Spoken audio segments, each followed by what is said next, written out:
Hey guys, welcome back to the channel. This is a story about What If Deku Had a Dark Side Part 1.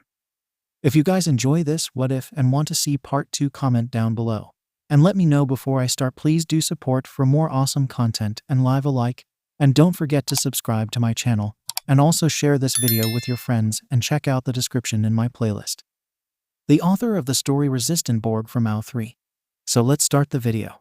Izuku had always felt like there was something broken deep inside him, waiting for the perfect moment to snap and shatter his moral compass. He was never violent, always a perfectly behaved child, if not a little emotional at times. Secretly, he always knew if he gave in to his less savory urges, there would be no going back. Something dark lingered just underneath his skin, ready to crawl its way out if he let himself lose control. He was determined to save everyone with a smile, including the villains he faced. One for All would help him become a great hero who left no one behind, whether they be quirkless or a criminal.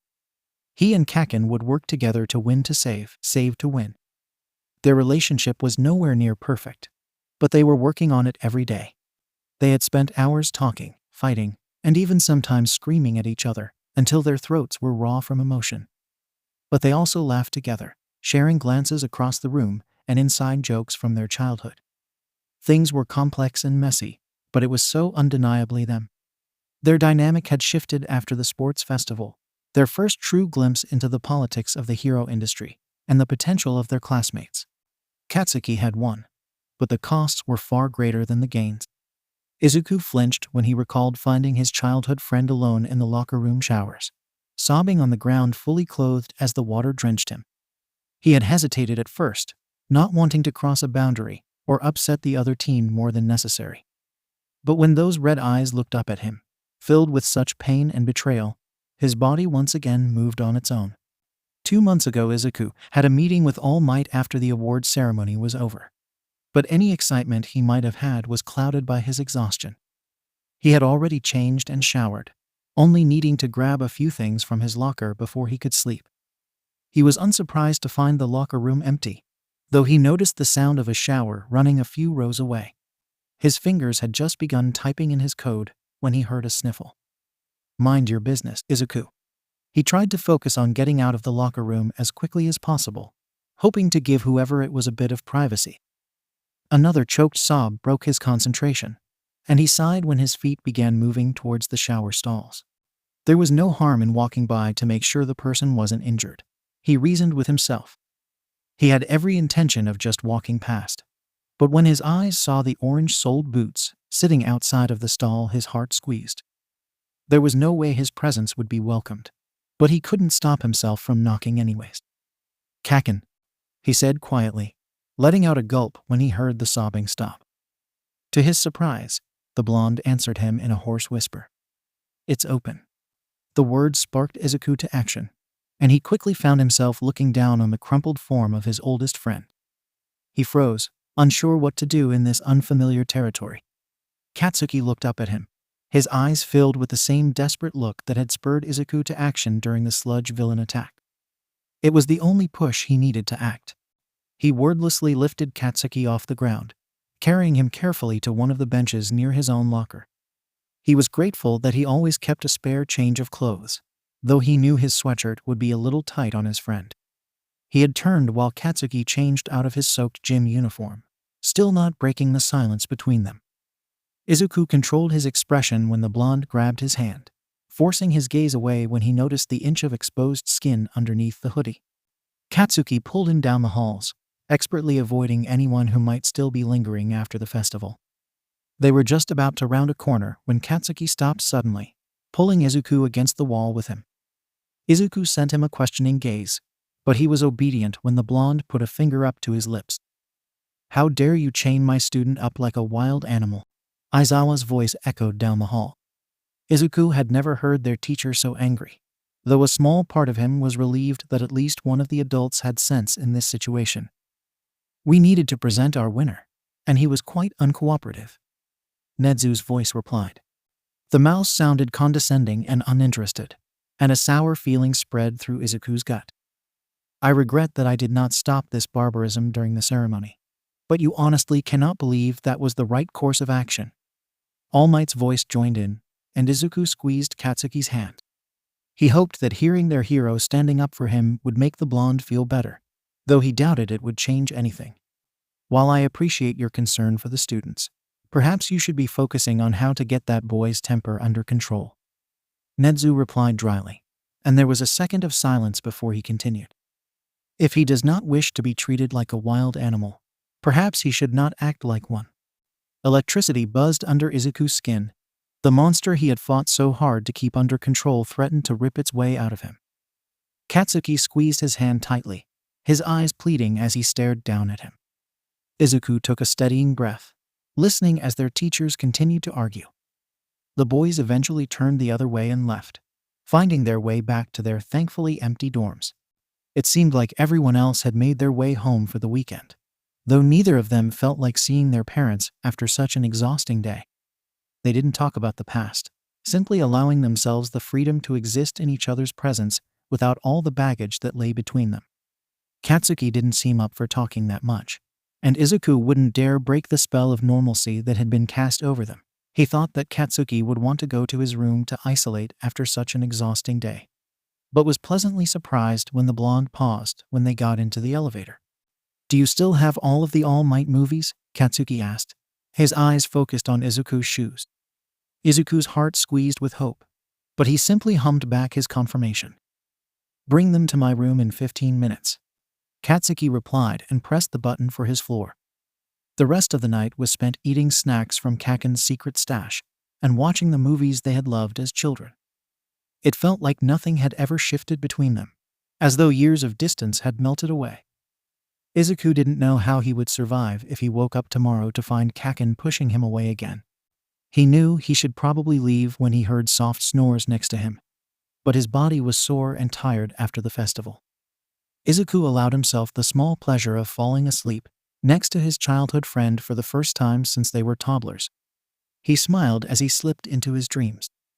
Underscore, underscore, underscore, underscore, underscore, underscore, underscore, underscore, underscore. His feet were wet, he realized.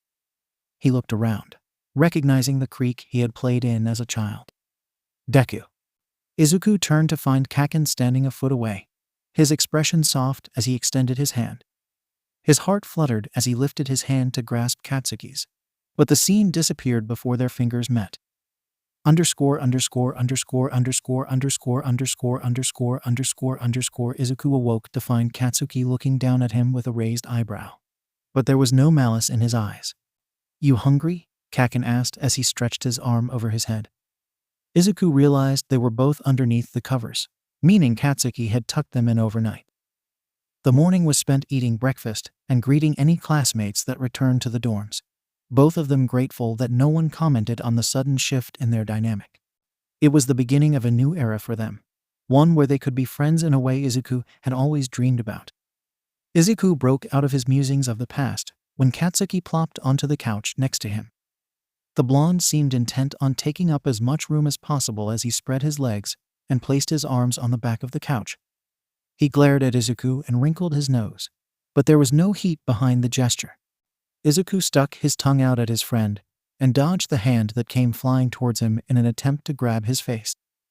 "Can you two stop flirting? We're trying to study." Kaminari joked from the couch across from them, but he squeaked when Katsuki shot him a look.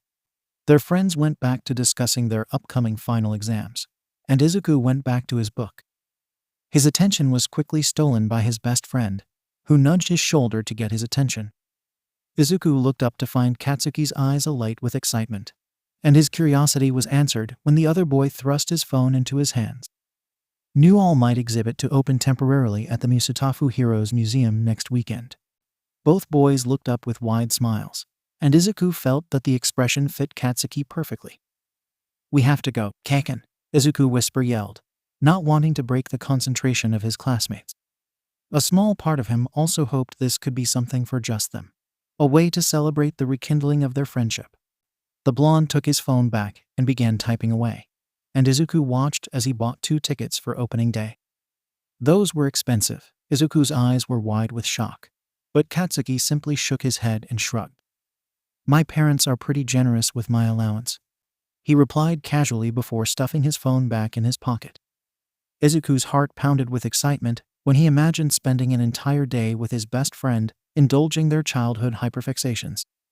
Life truly couldn't be better than it was at that moment.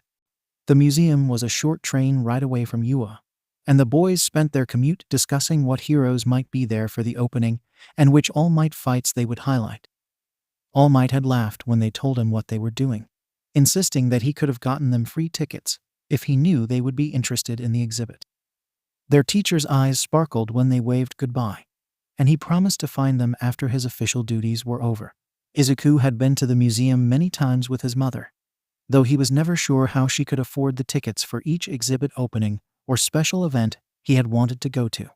He couldn't wait to graduate and become a pro, so that he could pay her back for her sacrifices in every way imaginable. The building was made entirely of marble, its grandiose pillars reminding him of an ancient temple for the gods. That's what pro heroes like All Might were, he mused.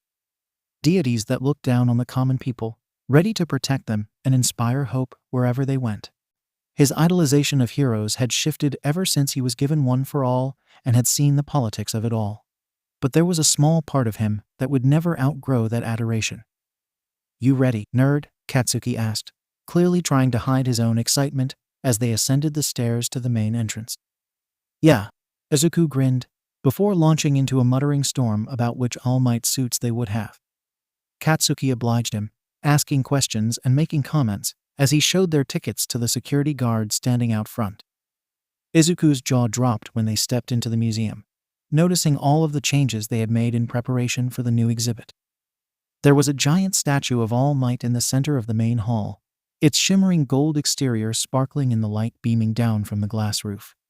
The number one hero had his fist raised high and his signature smile painted on his face, and Izuku felt chills run up his arms as he took it all in. Izuku was hit with the realization that this could be him one day, the hero with a smile that represented the hopes and dreams of the citizens he protected. He let himself indulge the fantasy, except in his mind there would be a statue of Kaken next to him. Both of their fists would be raised triumphantly, matching grins adorning their faces as they stood side by side together. He felt Katsuki nudge him softly. "Ready to see the exhibit?" he asked, clearly amused with how enamored Izuku was with the statue. The freckled boy blushed in embarrassment and nodded his head before turning to follow his friend. When they reached the exhibit, Izuku could barely control himself, and it seemed that Kaken was just as affected by the various displays and objects they walked past. Both of them shared random facts and comments as they walked through, too distracted to make note of the dozens of pro heroes surrounding them. Some complimented Izuku's performance in the sports festival, while others congratulated Katsuki on his big win. Both boys were able to control their reactions to the praise, though the sour taste in their mouth lingered long after the interactions were over. What should have been an important milestone in their path to becoming pro heroes had been tarnished, and there was nothing they could do to remedy that fact. They continued exploring the exhibit, reading about All Might's debut, his time in America, and the many villains the man had taken down. The exhibit kept repeating that he was the symbol of peace, the pillar that society relied on. Izuku couldn't help but wonder what would happen if the world knew the truth. The symbol of peace was barely able to do hero work anymore, and would eventually not be able to use his quirk at all. Something in Izuku's chest burned with the knowledge of All Might being quirkless before One for All, the memory of a rooftop and broken dreams intruding his mind. He shook his head, not wanting the past to ruin this for him. A fond memory came to him suddenly, and he smiled to himself before stepping next to where Katsuki was reading about the history of All Might merchandise. "Kaken, remember when we used to wear our All Might onesies until our moms forced us to take them off and clean them?" Katsuki's eyes were roaming around the room when Izuku spoke, but red eyes quickly focused on him. That was one thing he loved about being around Katsuki. His attention was always on Izuku when the boy spoke. It was refreshing after years of being ignored or pushed away by those around him. "Yeah, they used to have to chase us around the house, so we would take them off and shower. We were gross when we were kids, huh?" Katsuki smirked, his tone filled with a lightness Izuku hadn't heard in a long time. Izuku giggled, and the boys continued their journey through the exhibit until their stomachs began to growl, a signal that it was time to find some food. They had just finished the last section of displays, and Izuku found himself pausing in front of a still image of All Might from his debut. He had watched his mentor's debut more times than he could count, having every scene memorized by the time he was 6 years old. The photo was of All Might with a dozen civilians on his back, the burning building in the background casting an orange glow on everything. The wide smile on the man's face stirred something in Izuku, a mixture of feelings he wasn't quite able to identify. "Let's grab something to eat, Deku." Katsuki bumped his shoulder and began walking towards the exit. Izuku took one last glance at the photo before following his friend. They grabbed sandwiches from the overpriced cafe downstairs and enjoyed the ambience of the museum. Once they were finished, they made their way to the gift shop, both excited to find any exclusive merchandise they needed to get their hands on. Izuku was looking over the stuffed animal display when a familiar frail blonde stepped next to him. "Are you a fan of All Might, my boy?" All Might asked with a playful glimmer in his eye. Izuku grinned and smiled up at his mentor. "Yes, he's my favorite hero," Izuku replied enthusiastically. "Ah, I am sure he is humbled to know that such a talented hero in training admires him." All Might smiled and ruffled his hair. "Deku, look what I foo," Kaken began before he noticed their teacher. "What's up, old man?" Katsuki asked with a mischievous grin. All Might scoffed in fake shock, but his eyes were filled with humor. "Now that is no way to speak to your elder son," the man replied, and the trio laughed together.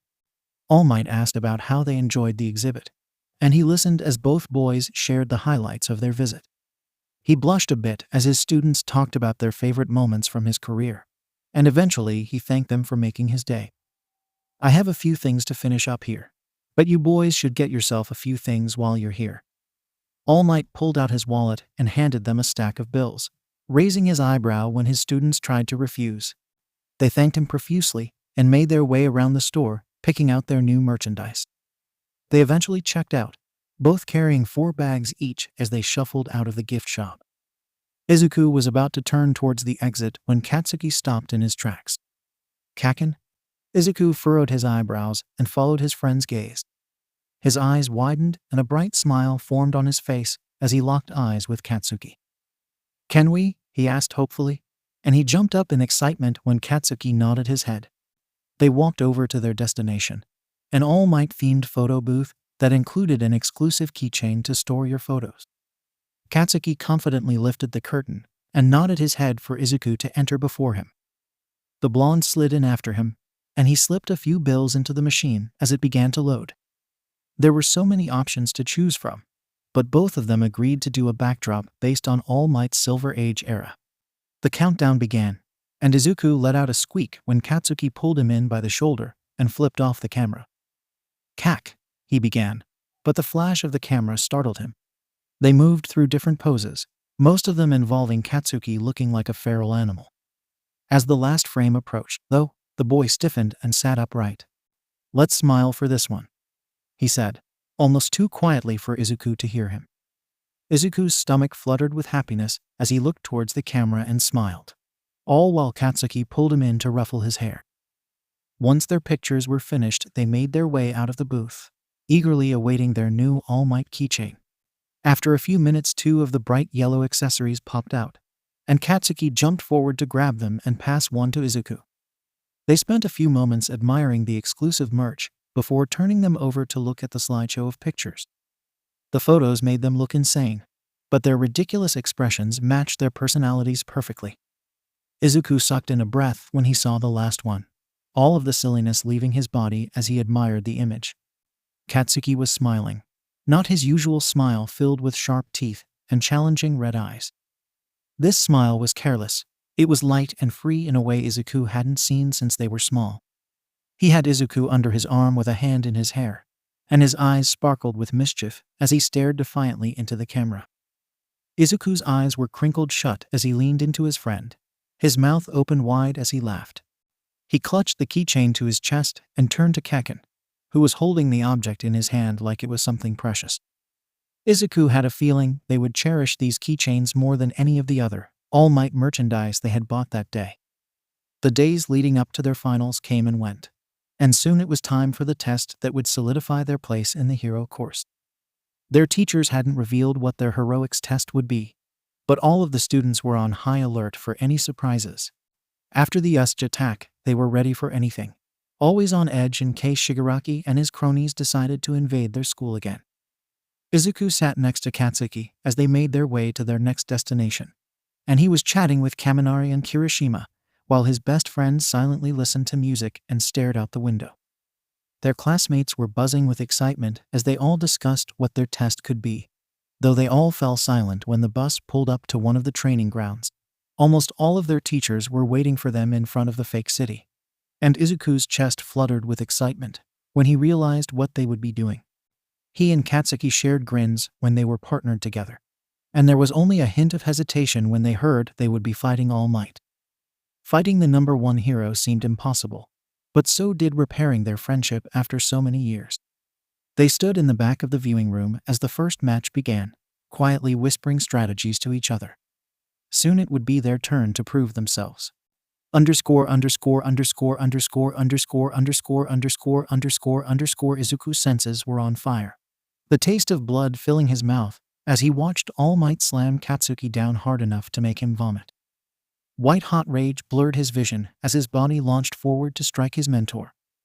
A small part of him was upset by the number one hero's brutality, but he knew from experience that they weren't just kids anymore. Aizawa had taught them that there was no sense in sugar-coating their future career, especially not after the attack.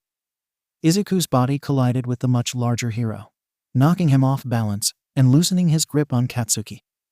The blonde was able to push away from their opponent and roll a few feet away, though his sloppy movements were a clear sign that he was injured. All Might grabbed Izuku by his arm and tossed him away, but the boy didn't seem to care about counterattacking now that his partner was safe. Izuku used the momentum to catapult himself towards 𝗧𝗏𝗃 and pull him towards his chest, increasing the space between them and their teacher. He pulled them into an alley and began running, ignoring 𝗧𝗏𝗃's protests and All Might's taunts. When he felt they were a safe enough distance away, he paused to catch his breath and figure out a new game plan.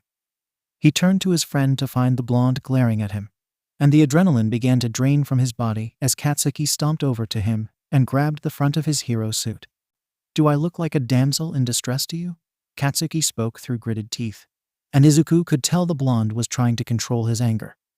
It didn't help that he was also on edge, and he didn't know where the blonde's temper was coming from. He pushed 𝗧𝗃𝗃 off of him and spit on the ground, trying to clear some of the iron taste on his tongue.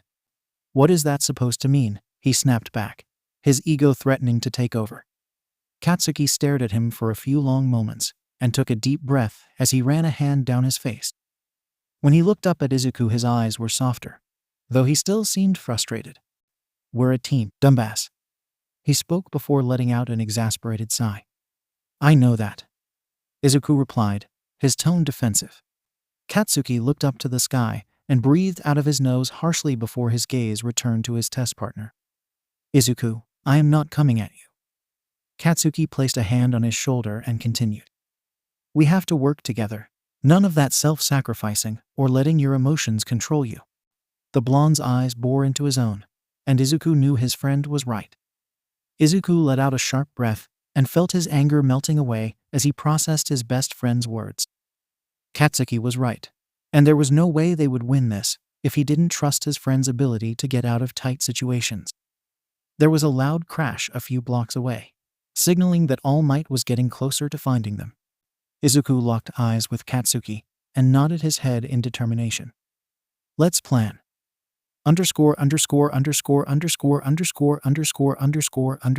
________________________________________________________________________________________________________________________:_______________________________________________________________________________________________________In the end, they both made it to the gate, with Izuku wearing one of 𝗧𝗏𝗃's gauntlets.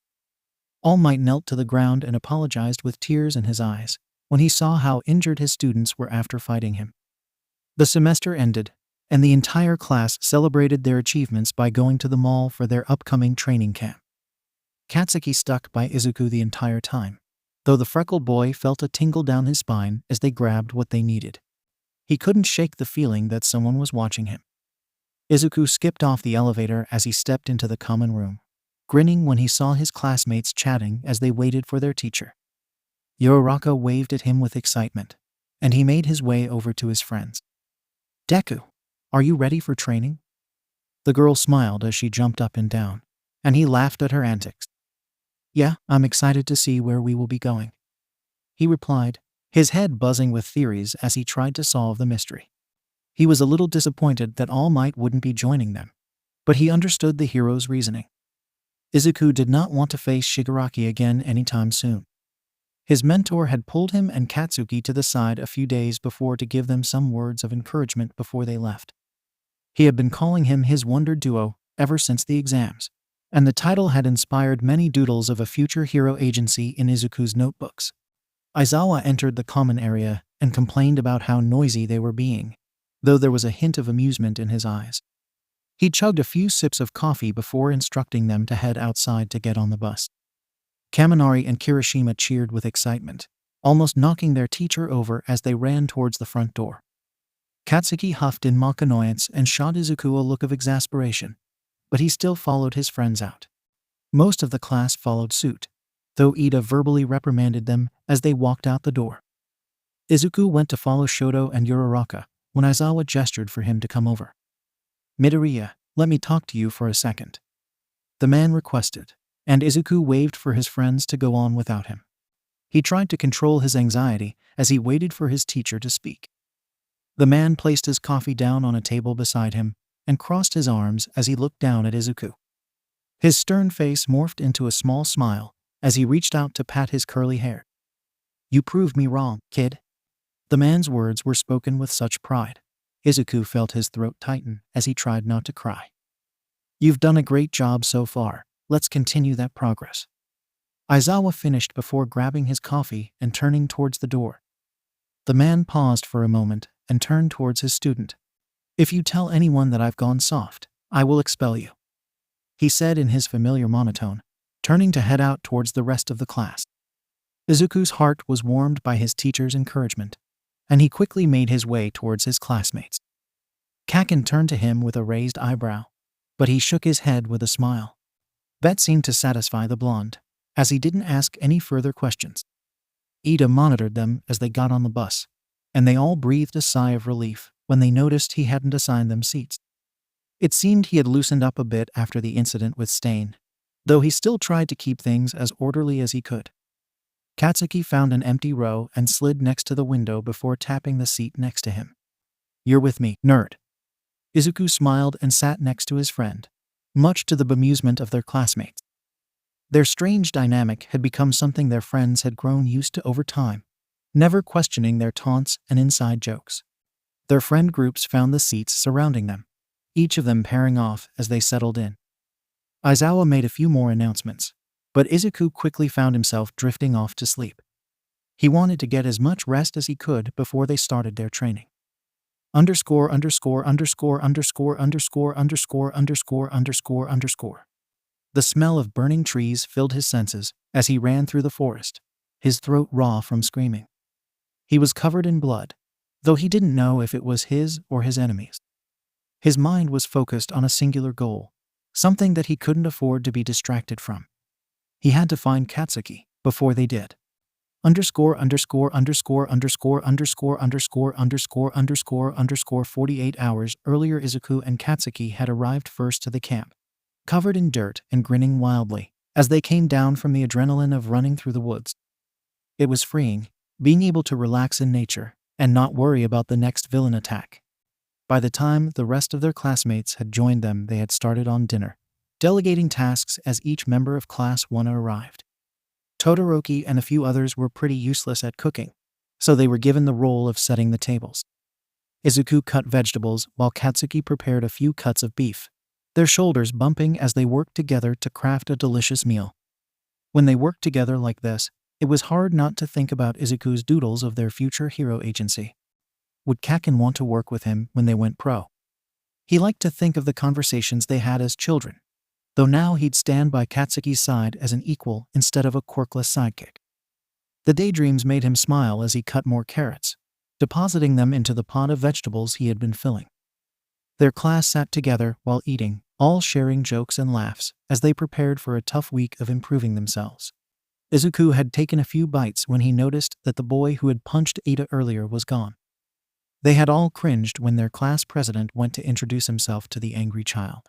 especially when the boy decided to hit him in a rather sensitive area. Katsuki must have noticed his eyes searching the room as he nudged him with his shoulder and caught his gaze. Kirishima was telling a story to the group, and it offered the perfect distraction for Izuku to share his concerns with his friend. "Kid is probably trying to avoid us at all costs. You heard what he said." Katsuki responded, but he still followed Izuku to Koda's hiding spot when he asked. Izuku didn't push when the boy asked him to leave, simply putting the food down and respecting his boundaries. The child's anger reminded him so much of Katsuki back in the day, but he wouldn't let the nostalgia cloud his judgment. Koda was carrying far more than he would ever understand, and the boy would reach out when he was ready. They bathed and went to sleep, preparing for a long day of working on their skills and improving on what they had learned that semester. The next day they were all assigned stations with different members of the Pussycats, each student being pushed to their limits in ways they could have never imagined. Izuku's body ached as he tested his control over One for All, increasing his power as he chased Tiger through the trees. The man was easily able to dodge his attacks, forcing the hero in training to test not only his quirk, but his ability to react quickly. By the end of the day, he had only touched the pro hero once, though he hadn't landed a single hit on the man. "You did good, kid." Tiger ruffled his sweaty hair with a proud smile. Izuku smiled back, feeling satisfied with his progress. He was determined to do better the next day, though. After training, they were given a bit of free time before dinner, an opportunity for them to enjoy the seclusion and safety that came from being in the mountains. Izuku sat under a tree and pulled out his notebook to mindlessly doodle, the laughter of his classmates surrounding him as they all began exploring and playing around. Katsuki walked over and sat next to him, seeming to be content with watching Izuku doodle random things in the late afternoon sun. They sat like that for a while, until the blonde broke the silence. "Let's start an agency." Izuku dropped his pen and turned his head abruptly. He thought he might have imagined the words for a moment before he saw the way Katsuki's mouth tightened. His friend probably thought his reaction was a dismissal of the idea, and Izuku had to remedy that quickly. "You want to start an agency with me?" he asked, his voice trembling a bit. Tears were lingering in the corners of his eyes, but he refused to cry and ruin this moment. "Duh." Katsuki stuck his pinky in his ear and scratched absent-mindedly. "I have to keep my rival close by, and you're the only person I don't hate working with." The blonde kept his eyes straight ahead, but Izuku didn't mind. He smiled as he flipped through his notebook, stopping when he found the pages of ideas for a future agency with Katsuki. The rest of the afternoon was spent sharing his ideas with his best friend, who wasn't afraid to shoot down things he didn't like. Soon the pages were filled with both of their handwriting, and a mock contract that Katsuki insisted on. "I can't have you going back on our promise and teaming up with someone lame like Half and Half." The teen had reasoned. Izuku went to sleep more determined than ever to reach his dreams, and he would do everything in his power to achieve them. Another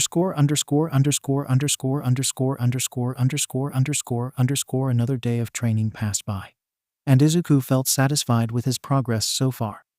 He was able to land over a dozen hits on Tiger, and the man gave him some pointers on airborne maneuverability. After dinner, they were told to gather outside for a surprise. The Pussycats explained that they would be doing a test of courage, and while his classmates were cheering, Izuku felt a sense of dread wash over him. He couldn't quite place what was causing it, but his senses were screaming at him to run and hide. Katsuki nudged his shoulder and shot him a questioning look, but Izuku shook his head. There was no reason to concern his friends over something so ridiculous. The boys watched as their classmates began entering the woods, but Izuku's feeling of unease never went away. His body screamed as Muscular's fist slammed down on him. But he couldn't let the pain distract him in a fight like this. Koda was relying on him, and he had to win this fight if he was going to rescue Katsuki. Adrenaline pumped through his body as he focused on increasing how much power he was using, green lightning surrounding him as he moved forward. He began punching every part of the villain that he could reach, not letting up for even a moment. The pain in his arms was agonizing, but the knowledge that his friends were in danger spurred him on. He thought of Shigaraki's sadistic smile, and he knew he would never let them get their hands on Kaken. The villain managed to block one of his punches before throwing Izuku across the ledge. He rolled a few feet before his momentum slowed to a stop, and he desperately tried to catch his breath. Izuku watched in horror as Muscular slowly approached Kota, as the child desperately used his quirk to hit him with water. Time froze as Izuku looked at the scene, his mind processing the vile glee in Muscular's eyes as he towered over the frightened boy. All of his fear and frustration drifted away as something inside him snapped, the dam breaking and making way for something dark and twisted to take over. He felt his body move, but he didn't feel in control of his actions. Everything was clouded by static. His arms no longer ached as power pulsed through his body. When he finally came to, he was standing over the mangled form of his foe, his fists dripping with blood and flesh that was not his own. He was breathing heavily, but he felt a sick satisfaction when he realized the villain's chest had grown still. The sound of sniffles reminded him why he was there, and he turned to find Kota looking up at him hesitantly. For a moment, Izuku felt guilty for subjecting the child to such horror, but the boy surprised him by jumping up to hug him. "You saved me." Kota nuzzled his face into Izuku's bloody chest as the older boy wrapped his arms around him. He allowed them to sit there for a moment to collect themselves, but he knew he was running out of time to find his best friend. His eyes burned as he ran through the woods, the smoke growing thicker by the minute. Once he had passed Kota off safely, he allowed himself to focus on his main objective.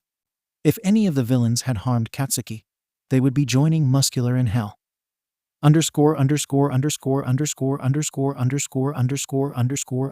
Smoke burned his lungs as he ran through the trees, his body aching as he pushed himself past his limits.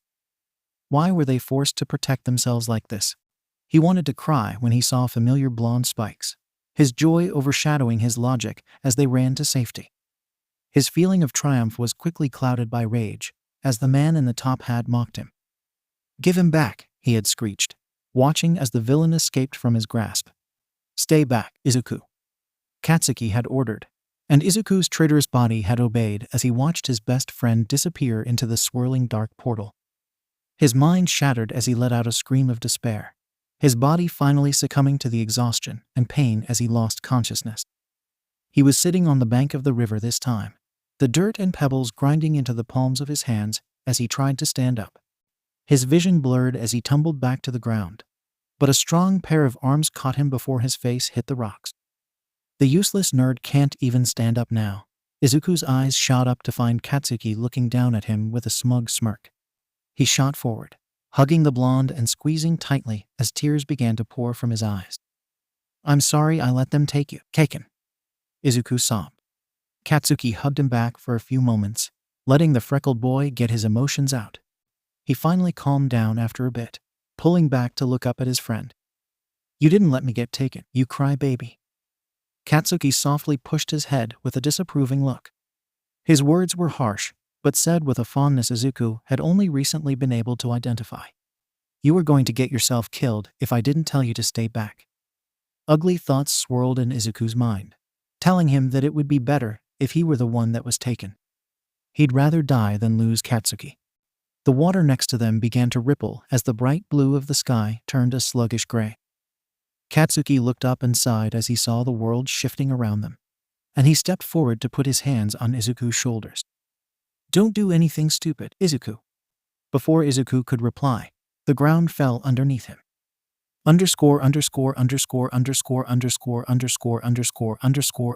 Izuku's eyes shot open, and he sucked in a sharp breath as he tried to acclimate to his surroundings. The soft beeps and smell of cleaning solution told him he was in the hospital, and he realized both of his arms were wrapped with thick bandages when he went to move them. Any other time he might have been afraid of his injuries, or he may have felt guilty for the worry he would have caused. But at that moment he felt an overwhelming numbness. He shut his eyes tightly, trying to recall the strange dream he had of Katsuki. It had felt so real, though he knew there was no way that was possible. He tried to sit up, but it was difficult to do so with his bandaged arms and sore muscles.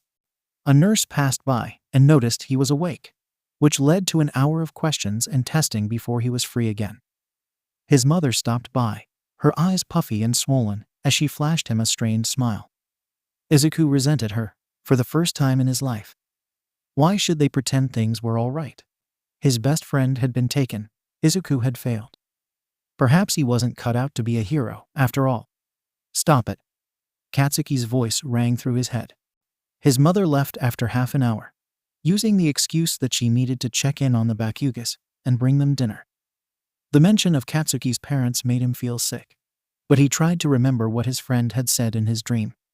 He knew the blonde would punch him if he heard Izuku's self-deprecating internal thoughts. The nurse brought him lunch, which he picked at absent-mindedly as he thought about his next steps. He was certain that the pros would plan some type of rescue, but he wasn't confident in their ability to bring Katsuki back. They were barely able to protect his classmates in their own territory. Hours passed without visitors, though he wasn't surprised when his classmates began trickling into his room one by one. The look in Kirishima's eyes was all too familiar, and Izuku readily agreed when he was asked to help them rescue Katsuki. The ache in his arms was nothing compared to the ache in his soul, and he wouldn't let anything stand in the way of rescuing his best friend. There was a stillness in the air as they left the hospital, a tension that permeated through each of them as they left to face their greatest threat yet. He could tell that 𝗬𝗪𝗲 was nervous based on her fidgeting hands, but they didn't have time to be anxious. There was too much to lose if they didn't focus on the task at hand. When their class president stopped them, he had to resist the urge to snap his friend's neck. Izuku tuned out Ida's self-righteous rant about Yue's reputation and endangering himself again, his mind solely focused on his goal. That was until the boy punched him. Another crack formed in Izuku's resolve, and his body shot forward as his fingers clasped over his classmate's throat.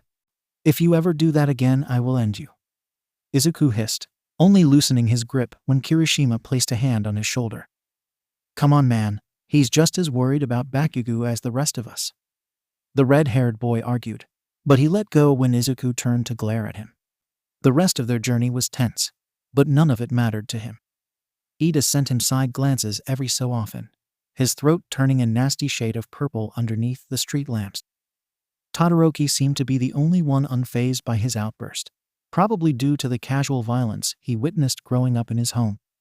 He would hand them all over to Shigaraki if it meant Katsuki would be returned to him safely, and he only felt slightly guilty at that internal admission. They donned their disguises, easily locating where everything would go down before discussing their plan. All of them seemed to look to Izuku for guidance, something he was pleased with. He didn't trust any of them to get his friend back. It all seemed like it was going to work out, until everything went to shit. One for all buzzed underneath Izuku's skin as he watched All Might fight the impossibly powerful villain. Something deep inside him screamed at him to attack the faceless man, and it took everything in him not to act on his instinct. When his eyes met that familiar red gaze, he breathed out a sigh of relief, his body moving before he could hear the protests of his classmates for going against their plan. Green electricity pulsed through him as he shot across the battlefield with single-minded focus, letting out a quiet rejoice when Katsuki launched himself forward to meet him halfway. The villains looked shocked by Izuku's sudden burst forward, but they quickly burst into action.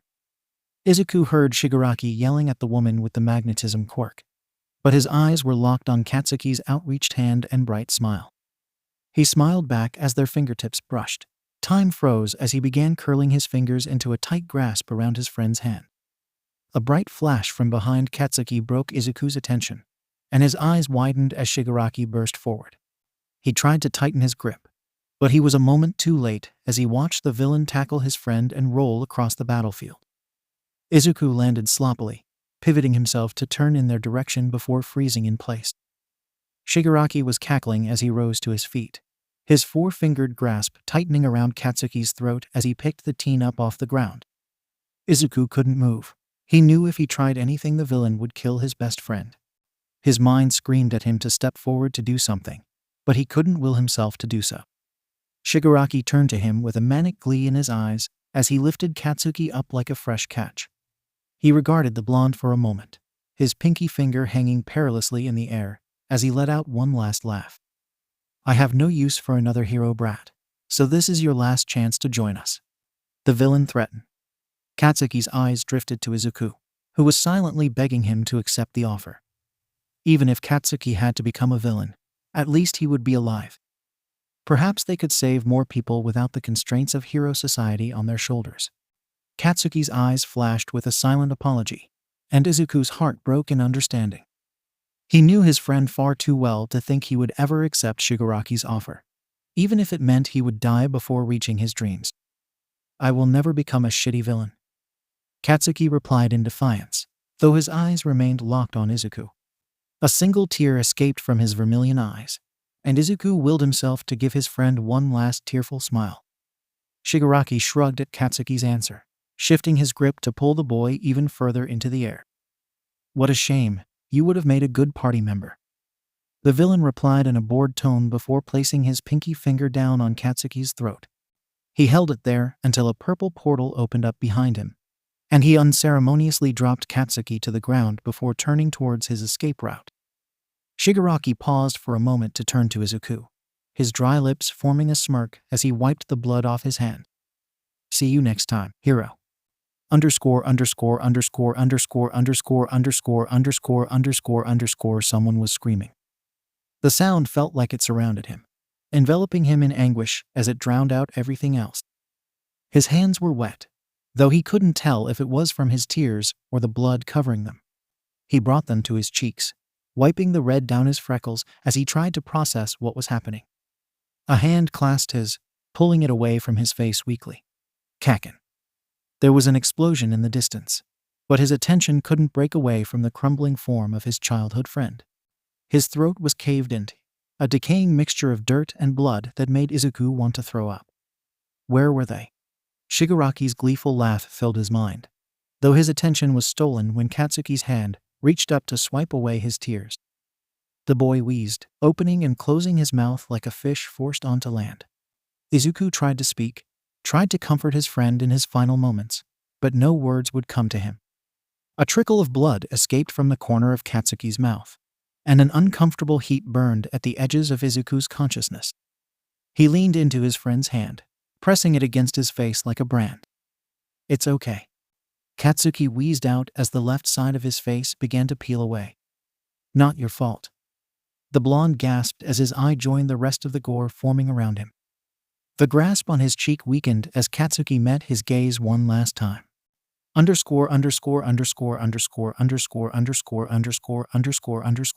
There was no noise. Izuku felt like he was surrounded by static, his fingertips and lungs burning as he tried to understand his surroundings. Bile bubbled in his throat as he realized he was screaming, though he couldn't hear himself through the fog surrounding him. Glowing eyes surrounded him, though the figures they belonged to were shrouded by the thick smoke blocking his vision. 9. You must control your emotions. A deep voice instructed through the haze. What was he feeling at that moment? Why was he crying? Rage and insurmountable sorrow ripped through his as Katsuki's corpse flashed through his mind. 9. Control yourself. Another voice, this time a woman, spoke. Izuku felt himself breaking, his mind shattering as he realized what he had lost. A hand reached out of the fog, covered in a bright orange glow that lit up the grayscale atmosphere. "Izuku." A familiar voice spoke before his vision blacked out. Izuku awoke slowly, his mind cloudy as the blurriness faded away from his vision. The smell of antiseptics and the subtle sound of beeping alerted him to the fact that he was in a hospital, his aching bones a sign that he had once again gone too far with his quirk. He felt weight on his bed, and after a few moments he finally got the energy to move his head to look down. He found his mother asleep and clutching his left hand, while All Might laid across his right side. This sight alone would normally move him to tears, but he couldn't find it in himself to feel anything other than apathy. He had been burdened with survival. His life was proof that Katsuki was no longer on this earth. Every breath was poison seeping into his lungs. Every beat of his heart was a reminder that his worst nightmare had come true. Izuku made no move to awaken his mother or mentor, desperately trying to hold on to his last remaining tethers of his old self. He counted every rise of their chests, every twitch of their mouths as they dreamt peacefully. The quiet enveloped him in false comfort, allowing him to pretend that his entire world had not been ripped from his hands. The universe never granted him such mercies for long, and eventually the two adults awoke to find him peering down at them with a blank expression. His mother immediately began fretting over him, grabbing him water and asking the nurses to bring him something to eat. He had been asleep for 2 days, due to quirk exhaustion, he was told. Did I even use my quirk? He was puzzled, though he didn't have the energy to argue with their assessment. He answered the doctor's questions with simple sentences, allowing them to poke and prod him over the next hour or so without resistance. 𝗬𝗍 sat by his side through it all, even when his mother left to shower and change clothes back at home. The man looked utterly broken, the dark shadows of his face deeper than they had ever been before.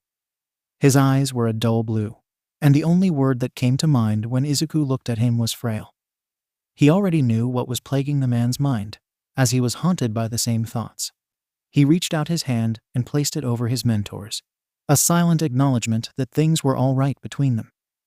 Izuku knew that the hero had done what he could to save Katsuki. Unlike you. He flinched at the thought, but he chose to focus on providing comfort, instead of the nasty tendrils of self-hatred that threatened to overwhelm him. 𝗬𝗍 smiled down at his hand, turning his own so that he could clutch Izuku's. My boy, he began, swallowing a sob as tears began streaming down his face. Izuku squeezed his hand and sat up, giving the man the space to get his thoughts together. I'm so sorry, I failed you and young 𝗵𝗃𝗃𝗧𝗏. He seemed to be holding himself back from crying, but Izuku wouldn't allow him to pretend at a time like this. Katsuki's death was a tragedy, and his best friend deserved to be mourned properly. He pulled the lanky man in for a tight hug, giving them both the permission they needed to break down. As 𝗬𝗍 sobbed into his shoulder, Izuku realized he wasn't able to cry. He felt as if he were watching the scene from above, as though he hadn't fully returned to his physical body after waking. They sat in silence for a long while, clutching each other as the former number 1 hero sobbed into his student's arms. Eventually 𝗬𝗍's sobs quieted, and he pulled back from the embrace to look down at Izuku with a concerned expression. There was one more thing I wanted to discuss, regarding One for All. Izuku's stomach dropped. Was the man going to take the quirk away from him? Seemingly reading his thoughts, 𝗬𝗍 placed a hand on his shoulder to ground him before speaking. I am not going to take it back, if that is what you are thinking. The words were said with such fondness, though there was still a tinge of sadness in the man's voice. He relaxed a bit, though he was still a bit anxious as he watched his mentor pull his phone out of his pocket. I need you to see what happened after young 𝗵𝗃𝗃𝗧𝗏 passed on. 𝗬𝗍 cringed at the words, as though he had been stabbed as he spoke. Izuku swallowed the lump in his throat as he nodded in agreement, not capable of forming words. He barely remembered what had happened after he had watched Shigaraki kill his best friend, and he wasn't sure he wanted to be reminded of the scene so soon. 𝗬𝗍 tapped at his phone for a few moments before tentatively passing it over. I want you to watch this, and then I have a few questions for you, the hero instructed. Izuku took the phone into his hands, quickly realizing that it was some type of news broadcast from the day of the battle at Kamino Ward. He pressed play, his heart beating faster as the video loaded. This is 𝗬𝗏 reporting from the Kamino district. The woman's pink hair was covered in ash, her dress dirty as debris rained around them. 𝗬𝗍 is currently battling an unknown villain as dozens of pro-heroes are trying to arrest the villain group that attacked Yua earlier this year. Her voice quivered as another explosion rang in the distance. The camera turned, showing that they were only a block or so away from the main battle between the number 1 hero and his mysterious adversary. Look, there is the 𝗵𝗃𝗃𝗧𝗏 kid. The cameraman called out, zooming in on where Katsuki stood on the battlefield. The video continued on as Izuku launched forward to grab Katsuki's hand, as Shigaraki grabbed the blonde at just the right moment. It ran on as those deadly fingers wrapped around Katsuki's throat, the horrified screams of the reporter drowned out by the animalistic screech that escaped Izuku's mouth as he launched forward. The cameraman stayed locked on, whether due to shock or a subconscious need for views. Izuku's sobs and screams echoed as he cradled Katsuki's corpse in his arms. Smoke began pouring out of his mouth, surrounding them in a hazy overcast as green lightning formed around his body. Jet black tendrils shot out through the fog, and Izuku began lifting off the ground with Katsuki in his arms. He screamed the entire time, his form resembling an eldritch horror, more than someone that was grieving. The reporter sobbed as she tried to explain what was going on, but she gasped in shock as Izuku suddenly dropped from the sky and barreled towards the ground. Eyes shot forward as Todoroki appeared in the shot, reaching his arms out to grab his classmates from the sky. The video cut out there. Izuku's eyes were wide with shock, unsure of what to make of the situation. His gaze turned to All Might, fully expecting the man to be looking at him with disgust and anger. Instead, he was met with the concerned look of his mentor. "My boy, I think it is time I told you more about my master." The rest of the afternoon was spent learning about Nana Shimura, and what the sudden appearance of these new quirks might mean. The days passed. Visitors came and went as Izuku's body healed. But he knew the doctors were secretly keeping an eye on his mental state as well. His mother and All Might visited him every day, and Aizawa stopped by briefly when he had a break between meetings.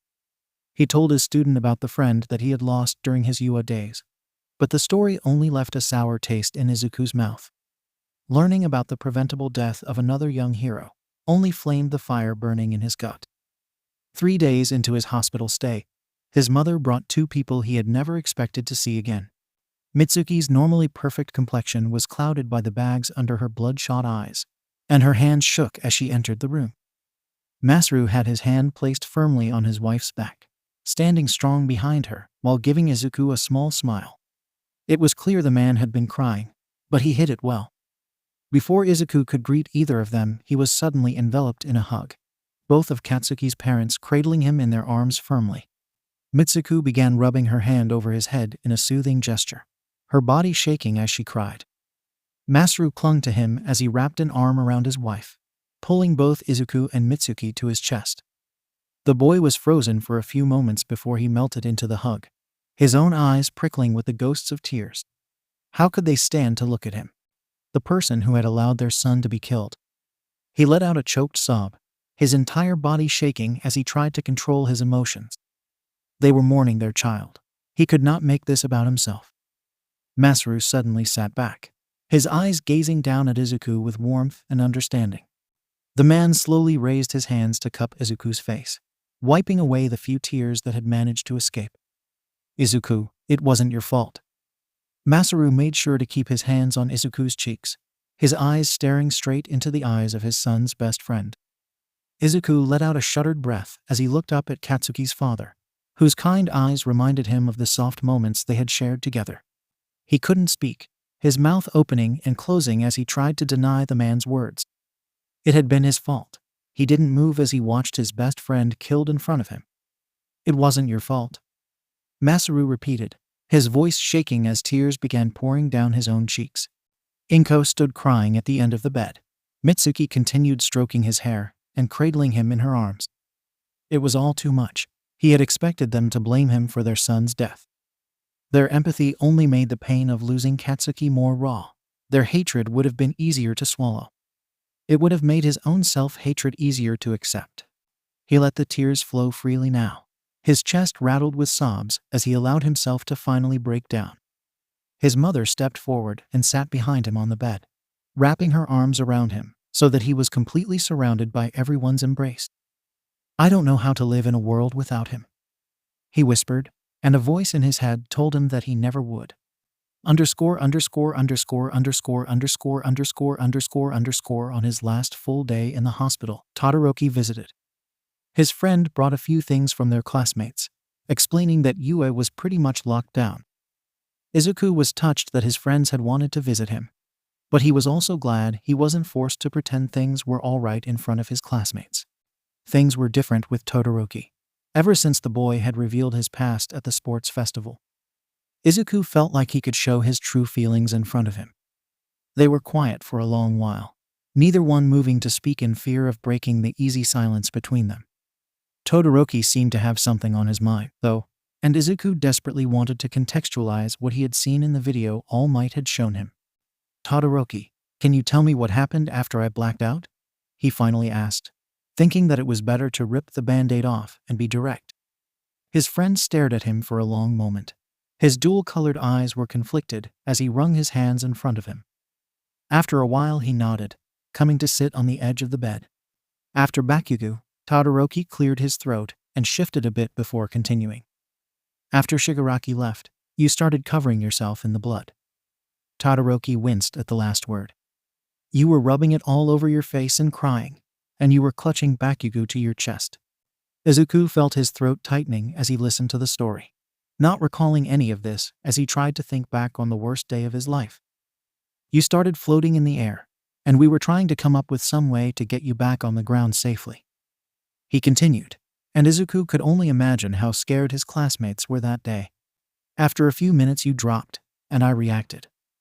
Todoroki explained the rest, most of which All Might and his mom had already told him. Izuku felt overwhelmed by the new information, but it was better than being left in the dark about his actions.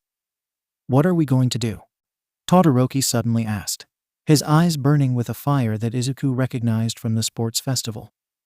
Izuku asked, his mind filled with images of Shigaraki's burnt and broken body at his feet. His tone was questioning, almost daring. Todoroki nodded firmly. I will stand by you, he replied, his voice determined and filled with trust. I'm not sure of the specifics just yet, but it may not be very heroic, he responded, already testing Todoroki's loyalty. What does that word even mean anymore? Todoroki stated, and Izuku was confident that his friend would follow through on his promise to follow him on this new path. Izuku let out a laugh, wincing at the pain in his left cheek. The doctors had explained that he had a burn, but he hadn't had the chance to look underneath the bandage to see how badly it would scar. Todoroki reached into his bag and passed a tube over to Izuku, who noted that it was burn cream. That is what I used when I was burned, Todoroki explained, gesturing to the scar over his eye. He scanned Izuku's eyes for a moment, as though he were searching for something. Has anyone shown you the burn yet? He asked, and Izuku's stomach dropped at the tone of his voice. He shook his head, anxiety bubbling in his stomach as he watched his friend step into the hallway. Todoroki returned with a small mirror and bandages, handing it to Izuku before going to wash his hands in the sink. He returned to his seat on the bed, carefully removing the bandages on Izuku's face with a concentrated look. When he was done, he threw everything away, standing a foot from the bed as he gestured for Izuku to look at himself. With shaking hands, he lifted the mirror, his eyes shut tight. When he finally opened them, he could not believe what he saw. The burn on the left side of his face was the shape of a handprint. The shape of Katsuki's hand branded his cheek as a stark reminder of what he had lost. Izuku let out a laugh, all of the control he had left his body as he stared at his reflection. The laughter mixed with sobs as hot tears streamed down his face, and Todoroki watched on as he began pulling at his hair. The hospital's hallways echoed with his manic laughter, and the sounds of his sobs, the sound of his sanity cracking a bit more. He brushed his hand over the smooth surface of his tie as he looked in the mirror, the memory of Katsuki teaching him the simple not a reminder of what he had lost. The scar on his face felt stiff and itchy, like it was anticipating its reveal to the world with cruel excitement.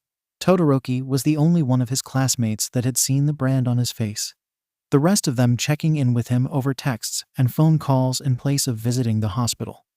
His mother kept one hand on him throughout their journey to the Hero Commission building, her hand firm on his back as they passed screaming reporters and citizens on their way up the never-ending front stairs. All of them demanded his attention, questioning his feelings and his future as a hero. Deku, do you agree that Bakugo Katsuki is to blame for the fall of our number one hero? A cocky voice called out from the crowd. Izuku's blood turned to ice as he turned to face the man, a mousy reporter that eyed him with excitement. His mother's hand pressed against him harder, a quiet reminder that she would handle this for him. He knew that the man was trying to egg him on so that he could get a headline, but it didn't stop him from imagining what it would feel like to snap his neck. Before his mother could brush the reporter off, a familiar calming presence stepped to his side. Please refrain from bothering my students on such a solemn day. All Might spoke with authority, his tone making up for his smaller frame. The reporter seemed shocked at first, but his features quickly morphed into a sneer-like smile. Well, symbol of peace. The man spoke with venom distilled in every syllable. Do you agree that Bakugo's villainous actions at the sports festival are to blame for your fall from power? The air stilled around them, the combined rage of the trio permeating the air like a thick fog. Izuku felt 1,000 voices in his head screaming at him to calm down. to ignore the words that targeted two of the people he cherished most. All Might once again stepped in before he could do anything too drastic. "If you speak ill of my students again, I will show you that my power did not come from my quirk alone." His mentor's bright blue eyes glowed under the shadows of his face as he nodded towards the shaking reporter in dismissal. He placed a hand on Izuku's shoulder and guided them the rest of the way up, silently daring anyone else to speak out of place. There were hundreds of people gathered in the Great Hall, ranging from heroes and top officials to friends of the family. The commission had insisted on holding the funeral here, claiming that it would be a sign to the public that they did not take the attacks on UA students lightly. Izuku thought it was some sick way to martyrize his friend, to convince more kids to sign up to give their lives to the HPSC. He followed All Might to the front row, politely listening in when various people stopped his mentor for conversation. Their eyes would pass slowly over his face, the pity in their gazes making him nauseous. Some regarded him with fear, meaning they had seen the footage of his blackout at Kamino Ward. He found he preferred their fear over their pity. Familiar faces began popping up in the crowd, and his classmates approached him one by one. He knew that Ida had probably told them to give him a bit of space instead of rushing him, and he found himself grateful for his friend's thoughtfulness. It seemed none of them could find the words to describe what they had all been through, or to show their condolences for what Izuku had lost. They had all lost something that day in the forest, whether it was their hope or their innocence. He had lost Katsuki, but his rage also burned for his friends who had faced far too much at their young age. He was grateful that none of them tried to ask him how he was feeling or throw out an attempt to placate his sorrow. Nothing they did would alleviate the rot that had accumulated in his gut. Nothing would bring his best friend back. Mitsuki and Masaru had insisted that they be seated next to them in the front row, and they silently shuffled in once they were finished greeting those that approached. They both pulled Izuku and Inko into tight hugs, their sorrow evident as they squeezed him tightly. As the service began, they all seemed to be touching Izuku in some way. His mother had her hand on his knee. Mitsuki clasped his left hand softly as the head of the commission stepped up to speak. Masaru had an arm around his wife and his palm placed on the back of Izuku's neck. Their touch grounded him as he tried to focus on the speaker's words, though he wished he hadn't. He listened as the president spoke of a boy she did not know, of the future hero that had sacrificed his life for the sake of his ideals. She spoke of the winner of the sports festival, someone with a powerful quirk that would have made a wonderful top hero one day. Izuku gritted his teeth, and his mother squeezed his knee as they listened to this stranger ramble about honor and legacy. She gestured towards the students of Class 1A, all of them clutching to each other with tears in their eyes, as they were praised for their bravery. "These are the future heroes our society needs, and we will ensure they are ready to lead us into the future." The words made a sour taste form in Izuku's mouth, and he knew deep down that he would never bend to their will. He would never become the puppet they so desperately wanted him to be. A small part of him was happy that Katsuki had died, glad that his best friend would never be forced to work under this woman. The keychain in his pocket felt like it was burning him as he approached the casket to say goodbye to his oldest friend. He knew that Katsuki's parents had buried the other keychain with their son, one last memory between the two boys that had known each other their entire lives. He placed his hands on the dark brown wood, his eyes burning as he remembered the gory images of Katsuki's last moments. The closed top of the casket mocked him, a cruel reminder of how little was left of his best friend. Kaken. His voice cracked as he spoke the nickname, his words choking in his throat as he thought of what to say. Izuku closed his eyes and breathed sharply through his nose before opening them once again. "I'm so sorry." His fingers turned white as he pressed them against the wood, and he turned away sharply before walking back to his seat. He wouldn't let himself cry here, wouldn't let these people join in on the grief that he carried. The rest of the funeral went by in a blur, his sense of reality only returning as he watched the casket lowering into the ground. Katsuki was the most vibrant person he had ever known, speaking his mind freely from the time he could form words. He was the embodiment of passion, a burning sun that Izuku could never keep his gaze from. Dirt began piling over the wooden box that housed his friend's half-decayed corpse, and he began to feel nauseous from the wrongness of it all. The service eventually came to an end, leaving only a few lingering mourners surrounding the fresh grave. His mother stood next to him the entire time, a silent force of comfort that kept him somewhat sane. His classmates were scattered about in small groups, and Izawa stood watching his students sob quietly into each other's shoulders. The man wouldn't meet Izuku's eye, but he sensed no malice from his teacher. He knew they would need to talk things out, but those things could wait until the dirt on Katsuki's grave settled in for a few days. Eventually the Bakugus approached him, giving him a few last hugs as the grass began to clear of people. Masaru slipped something into his hand, and his eyebrows furrowed when he saw it was a pair of keys. One for our house, and one for Katsuki's dorm at UA. The man gave Izuku a small smile as a single tear fell from his eyes. You should be the first person to go through his things, so that you can take anything you might want to keep. The man explained, closing Izuku's trembling fingers around the keys before ruffling the boy's green curls in a gesture of affection. He swallowed the sorrow in his throat, and thanked both of Katsuki's parents, grateful for the opportunity to be surrounded by things that reminded him of his friend one last time. His body collapsed on his bed as soon as he got home, and he quickly fell unconscious as he clutched his keychain to his chest. This time the set of keys joined the gaudy all-might charm, one more reminder of Katsuki for him to carry every day. Izuku dreamed of the river once again. This time Katsuki wasn't there. The dorms felt hollow as he walked through the common room, the memories of game nights and family meals a burning contrast to the dull atmosphere of the empty building. He decided to take the stairs up to Katsuki's room, delaying the inevitable for a few more minutes.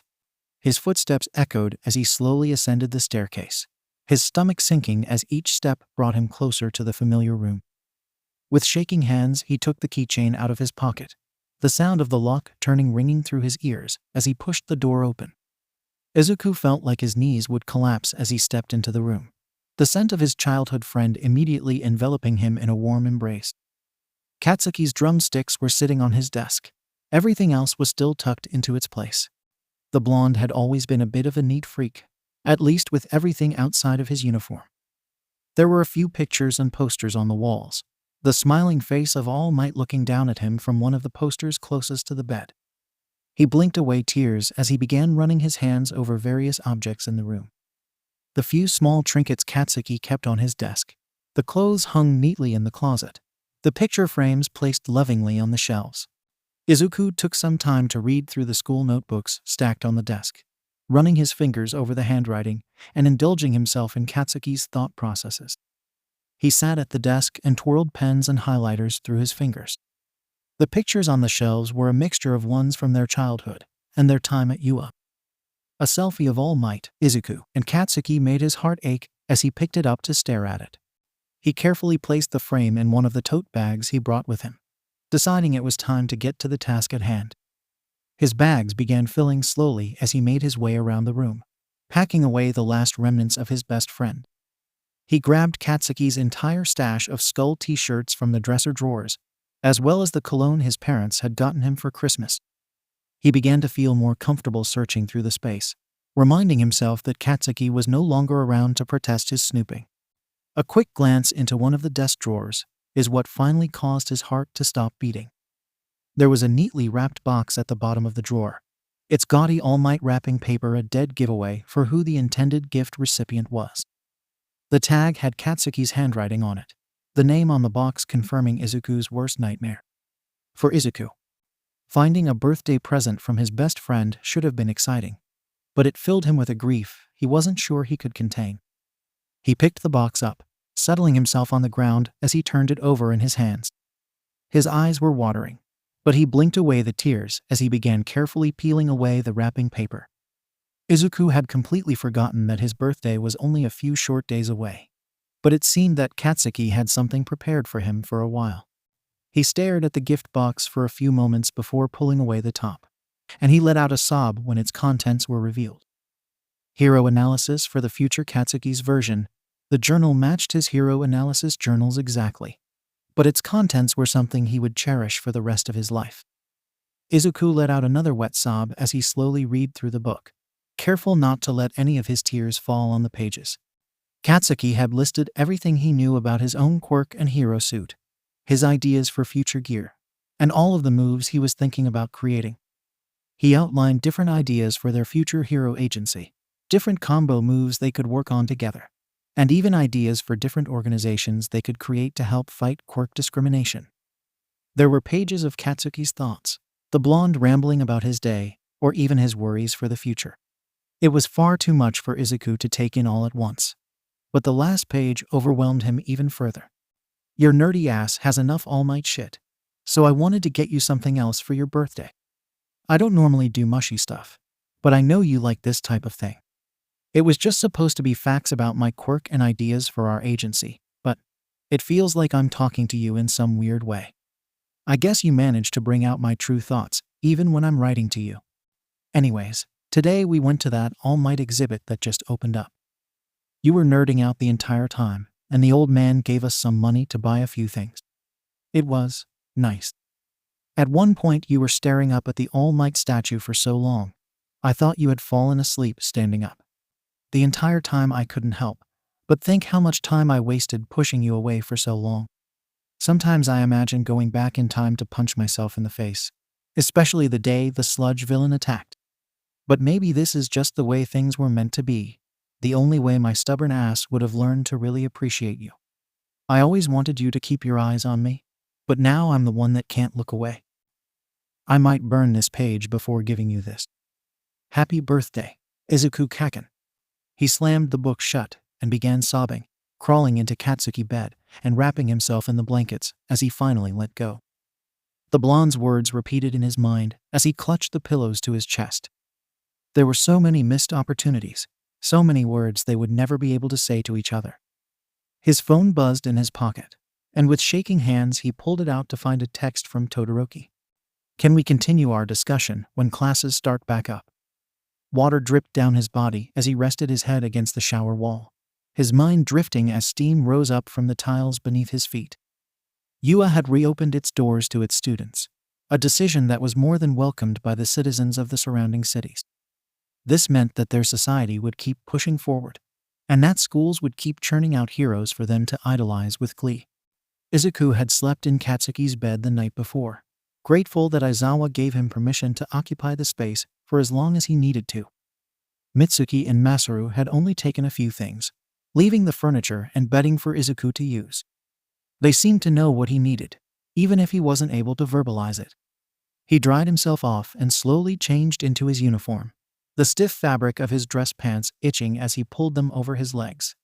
He went to the mirror with the intention of putting on his tie, but he stood staring at his reflection instead. His scar had healed over the last 2 weeks, its hue shifting into browns and pinks instead of a harsh red. The skin beneath his eyes was sunken in, even though he had done nothing but sleep since he returned back home. There was something inexplicably wrong with what he saw in the mirror, though he couldn't place exactly what it was. The smooth fabric of the bright red tie slipped through his shaking fingers as he wrapped it around his throat, trying to recall the steps Katsuki would take each morning as he tied the knot for him. He attempted, over and over again, to perfect the process with increasing frustration. The slim piece of fabric felt like it was constricting him, his breaths ragged as he ripped it off of his body. Izuku slumped to the ground, feeling rather pathetic as he looked down at the red material in his hands. How could he be a hero if something so simple brought him to his knees? He finally allowed himself to stand after a few minutes of wallowing, not wanting to be late for his early morning meeting with Aizawa. The teacher had asked to meet with him before their morning classes, and Izuku was fully prepared for an hour of scolding and being threatened with expulsion. If they hadn't gotten in the hero's way, Katsuki would probably still be alive.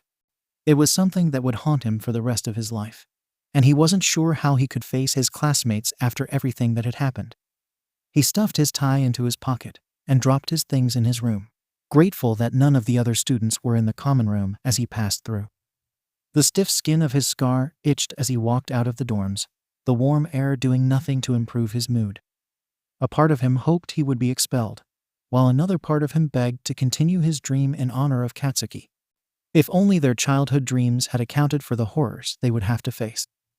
The walk to the main building felt like a field of memories, all of them flashing through his mind as he walked along the familiar path.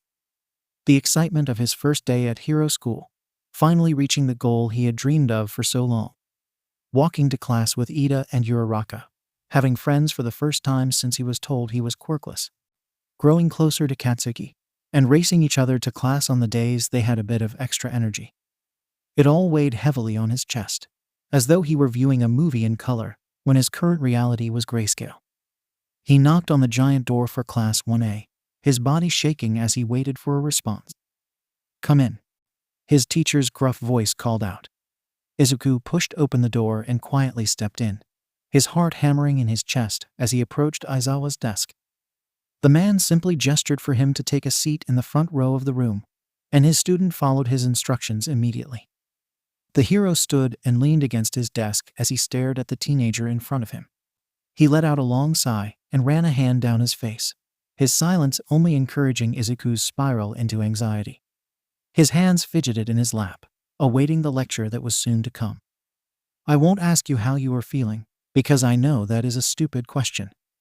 Aizawa spoke softly, his eyes gazing out the window as he seemed to think over his next words. Izuku's entire body was still as he tried to process what the man had said. A mixture of emotions bubbling just underneath his skin as he controlled his reaction. His teacher stepped forward and kneeled before Izuku, placing his arms on top of the desk as he looked up at his student's tired face. "I hope something like this would never happen again, but that was a naive thought." The man closed his eyes and let out a harsh breath through his nose.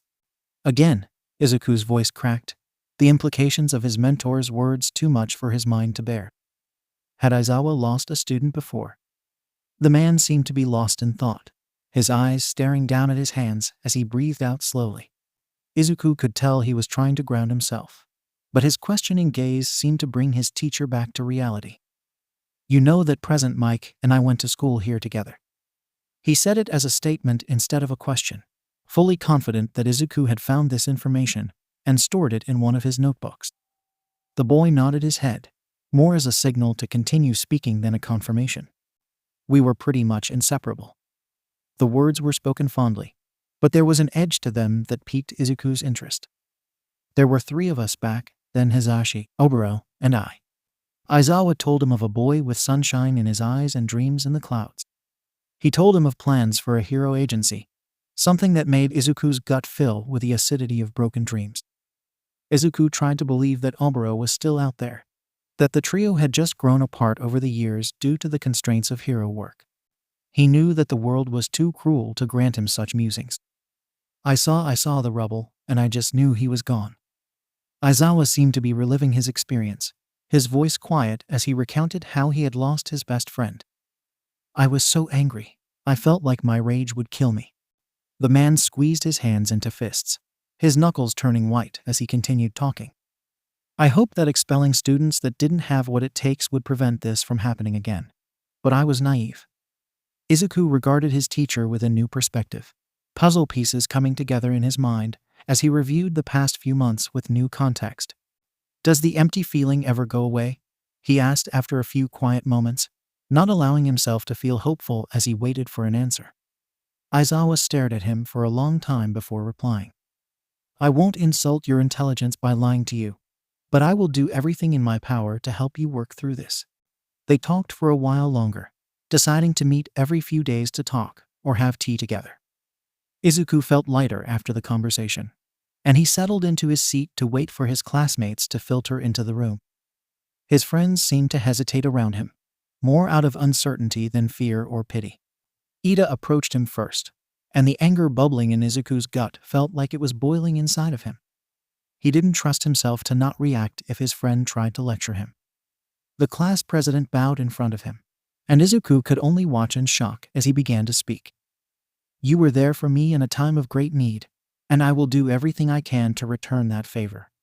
There was a familiar fire burning behind Ida's eyes as he stood, one that reminded him of a dark alley and the hero killer's grin. He nodded and thanked his friend before Ida returned to his seat. The rest of the class began echoing the statement, reminding him that they would do whatever they could to help him. Warmth bubbled up in the empty cavity his heart once inhabited, and for the first time since that night at Kamino, he felt some semblance of hope. Kaken was the bright shining sun that he had gravitated towards his entire life. But perhaps his support system at UA could save him from drowning in his grief. He turned to find Todoroki watching him, his blank expression giving little insight to his thoughts.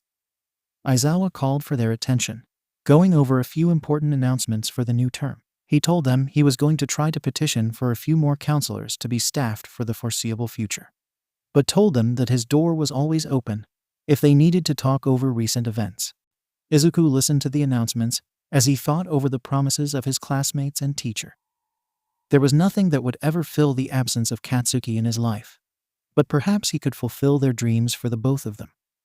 Izuku finished washing his plate as he reflected on his first week of classes without Katsuki. His classmates had given him the space he had needed without isolating him, their simple gestures showing that they were honoring their promise to support him.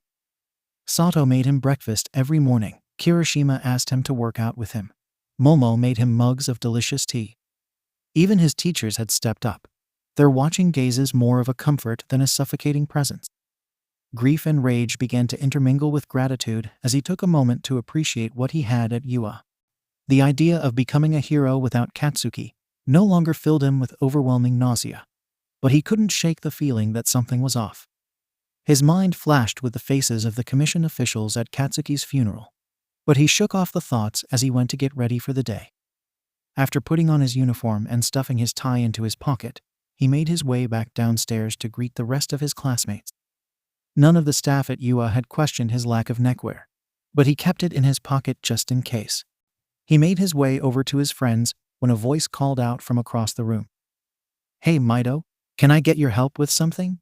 Zero grinned at him expectantly, and Izuku immediately walked over. The two of them weren't especially close, but he felt a strong kinship with all of his classmates after everything they had been through together. Zero led him to the boys' bathroom, and Izuku's anxiety began to rise. He wanted to believe that Zero wouldn't do anything to hurt him, but he kept on guard just in case. The dark rot that boiled in his gut tempted him, telling him to act first.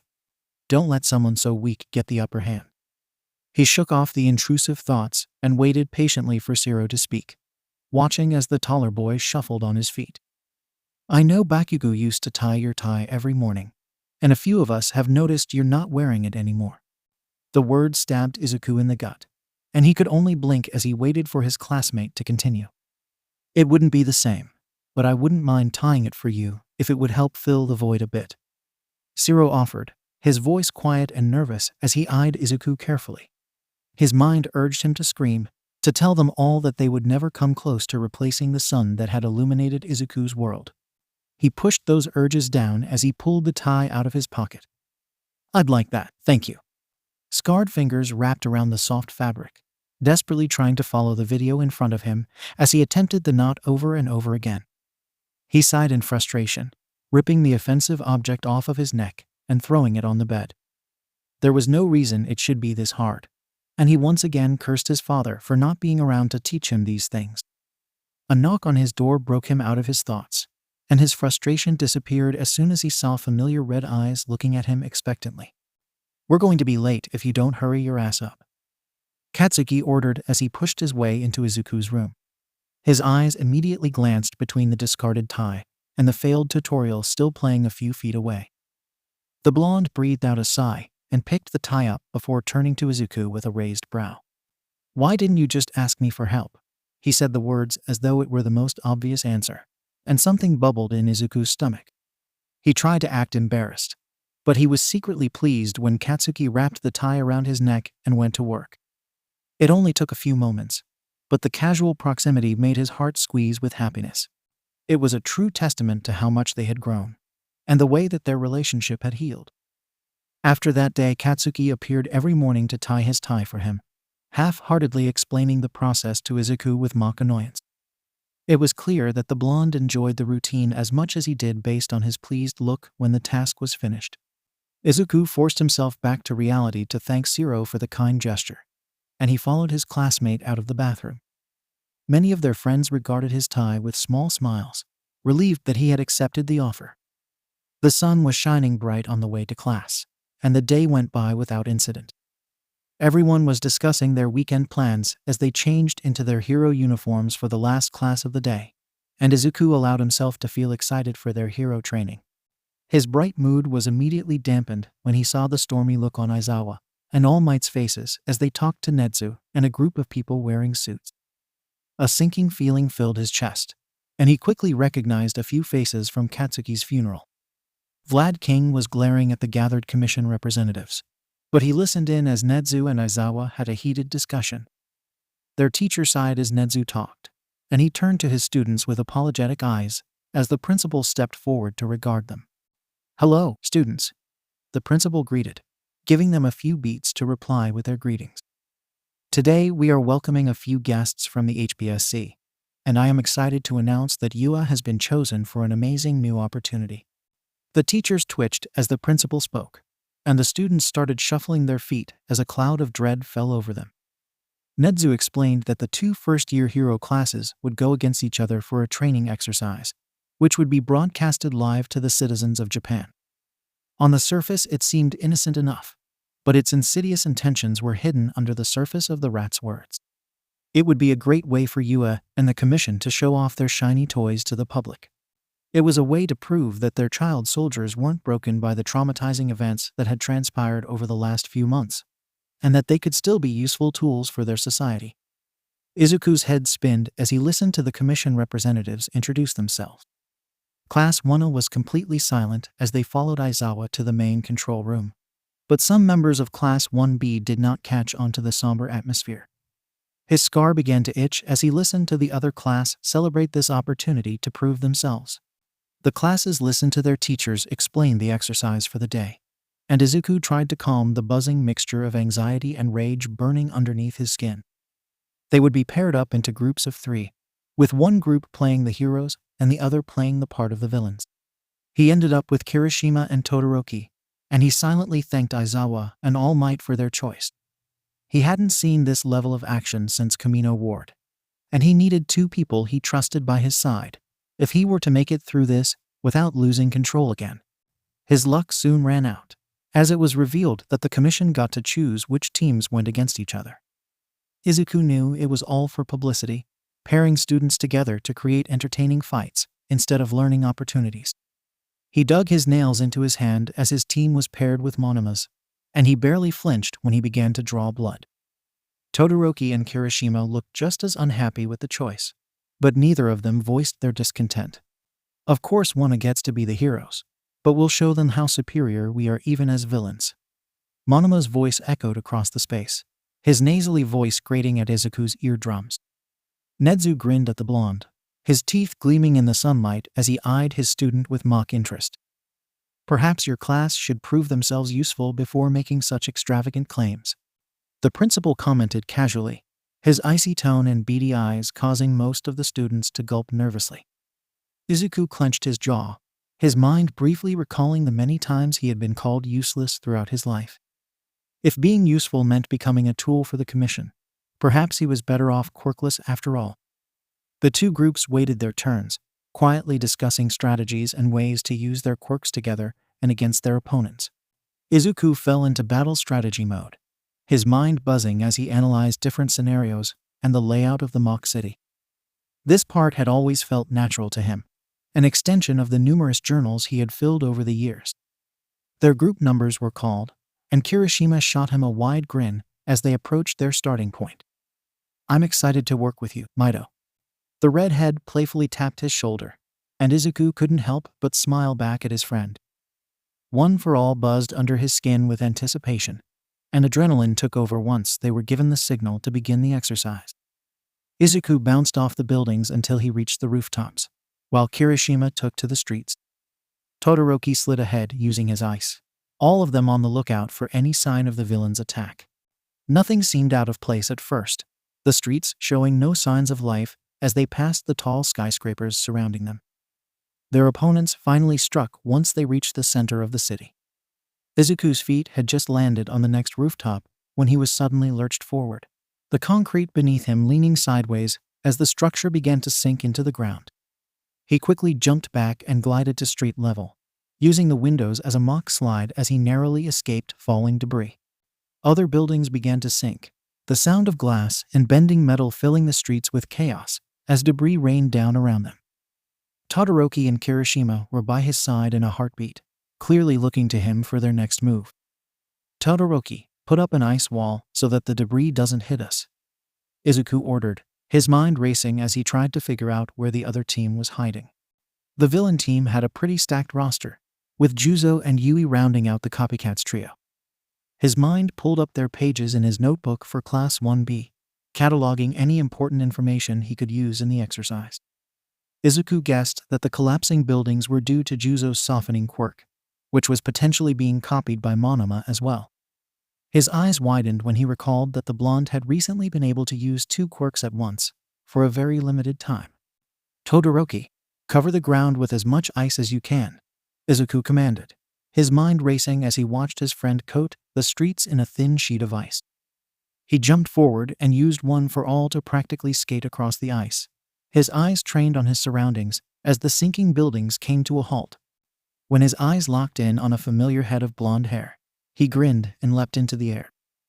𝗵𝗲 looked up as Izuku descended down on him, tackling him to the ground as both of them slid over the icy concrete. Izuku pressed a knee into the copycat's chest, reaching for the cuffs in his pocket. "Don't celebrate too soon, golden boy." 𝗵𝗲's words caused him to pause, and he only had a moment before a giant bolt came flying at him.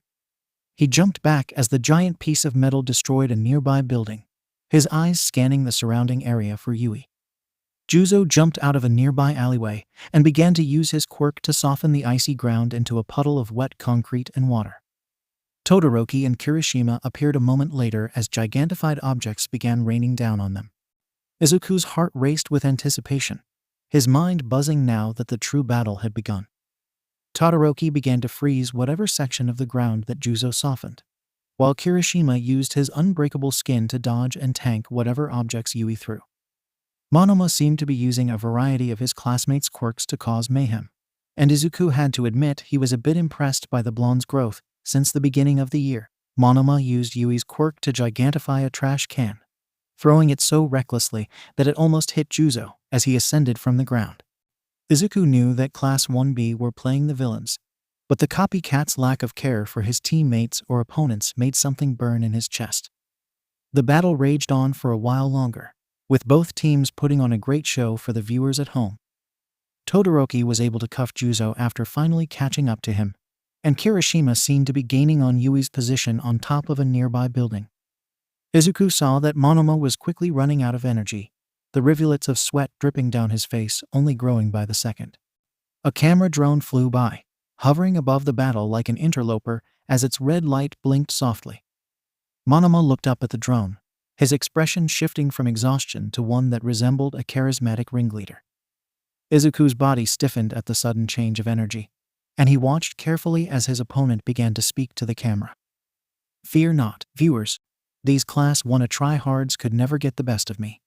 Izuku watched as 𝗵𝗲 slammed his hands on the ground and activated 𝗬𝗎's quirk, softening the concrete beneath them and letting it spread across the entire block. Buildings began falling once again, with shards of glass raining down on them as both teams tried to dodge the debris. "Midoriya," Kirishima's voice called, his tone frantic as he pointed to the top of the building Yui had been hiding on top of. The girl was hanging on the edge, her hands clenching the edge as the building slipped into the ground. "Todoroki, make a ramp," Izuku ordered as he powered up one for all and ran forward, using his momentum to race up the icy slide his friend had created. Yui's fingers slipped off the edge as soon as he reached her, and he held her tightly as they slid back down to safety. Once he was sure she was safe, he pulled out his cuffs and slid them around her wrists, taking her out of the exercise officially. Yui thanked him multiple times before sending 𝗵𝗲 a harsh glare. The blonde seemed unconcerned about his teammate as he began to look around frantically, either planning to escape or execute another hastily put-together plan. Izuku nodded to Kirishima and Todoroki as they formed a semicircle around their final opponent. Above them, the red light of the camera continued to blink as it zoomed in on the impending confrontation. "You think you've won just because I'm the last one standing?" 𝗵𝗲's voice was manic, his smile strained as he continued his showman act. Izuku recalled watching Yui's fingers slip from the edge, the uncertainty of whether he would make it in time. He remembered the fear on 𝗬𝗎's face as the giant trash can narrowly missed his head. He wanted to hurt 𝗵𝗲. He wanted to shift that inhuman smile into an expression of pain and terror. The hero team didn't move, biding their time as they waited to see what the remaining Class 1B student had up his sleeve. He chose to use his words as his weapon, the clocks around his waist indicating the limited time he had to fight back. "I'm not surprised you jumped in to save an opponent. That's what your class does," 𝗵𝗃 called out, projecting so that the camera picked up every word. Todoroki and Kirishima tensed as they eyed 𝗵𝗃 warily. But Izuku kept his eyes trained on the blonde as he clenched his jaw. The heroic Class 1A, never afraid to steal the spotlight from the rest of us. Kirishima hardened his arms, waiting for any signal from Izuku or Todoroki before he moved. He would quickly regret this moment of hesitance. "That's why Bakugo was the perfect martyr for you all. He was the only stain on your heroic image." 𝗵𝗃 grinned as he watched Izuku's eyes widen, and Todoroki took a few steps towards his friend. "Midoriya, do not let him get to you. He is trying to rile you up." Todoroki's calm voice brought Izuku back to reality, but he still felt his body screaming at him to rip 𝗵𝗃 apart. "I mean, just look at your face. I guess branding you was his final act of villainy in this life." 𝗵𝗃 pointed at Izuku's scar, shrugging his shoulders with a mock look of pity. Kirishima placed a hand on Izuku's shoulder, squeezing it tightly as he told 𝗵𝗃 to shut up. His head felt like it was pulsing. His vision was only trained on the blonde in front of him. A million voices screamed inside of his head, urging him to destroy. "I bet you let him die on purpose, huh? Less competition for the golden boy of Wano?" Bump, his heart felt as though it would rip out of his chest, though he could hear every beat in what felt like slow motion. Bump, for a few moments, he was numb. Bump, then a wave of rage washed over him so potent, it surpassed his mind's understanding of reality as he finally processed 𝗵𝗃's words. Bump, then, there was darkness. Thick black smoke surrounded him, forcing its way into his nose and mouth as he thrashed around midair. His limbs found nothing to ground themselves on as he thrashed helplessly. His screams stuck in his throat as he tried to remember where he was. His limbs grew tired and his lungs burned from the lack of oxygen, but he still fought on. Give up. His mind filled with 1,000 voices at once, all of them screaming at him to give up and let himself lose control. Lose control of what? His heart raced as he tried to remember how he had gotten there, in that dark, smoky void. Black tendrils slithered through the smoke, their inkai texture shimmering as they began wrapping themselves around his extended limbs. His body stiffened before he began violently thrashing, his efforts useless as the tendrils simply tightened around him. Tears began streaming down his face as he felt his consciousness slipping away. His eyes began to drift shut, the fight in him slowly draining out as the tendrils began to slip over his face. A sudden bright light filled the void, its warm hue illuminating everything in view. Izuku's eyes shot open as he watched a small orange orb floating towards him, his body filling with a familiar warmth as it seemed to sink into his chest. "Izuku, wake up. Midoriya, let him go." Izuku felt like he was pushed back into his body, his teacher's words slamming him back to reality as he took in his surroundings. He watched as eerily familiar black tendrils coiled back into his fingers, and he stumbled a few steps as he dropped back to the ground. His teachers stood in a semicircle around him, their eyes filled with a mixture of fear and concern as Vlad King rushed forward towards his student. 𝗵𝗃 was covered with blood, his face a distorted mixture of sliced skin and broken bone. His right arm was twisted unnaturally, his hand hanging limply by his side as the pro hero picked him up and rushed him towards the medical robot. Aizawa and All Might approached him slowly, his chest tightening as tears continued to stream down his face. Todoroki and Kirishima stood only feet away, their eyes filled with a mixture of fear and concern. All Might reached him first, his arms rising up to pull Izuku into a tight hold as Aizawa began to stroke his hair and whisper comforting words. "I don't know what happened." He sobbed into his mentor's chest, causing the tall blonde to squeeze him tighter. "We will figure it out together."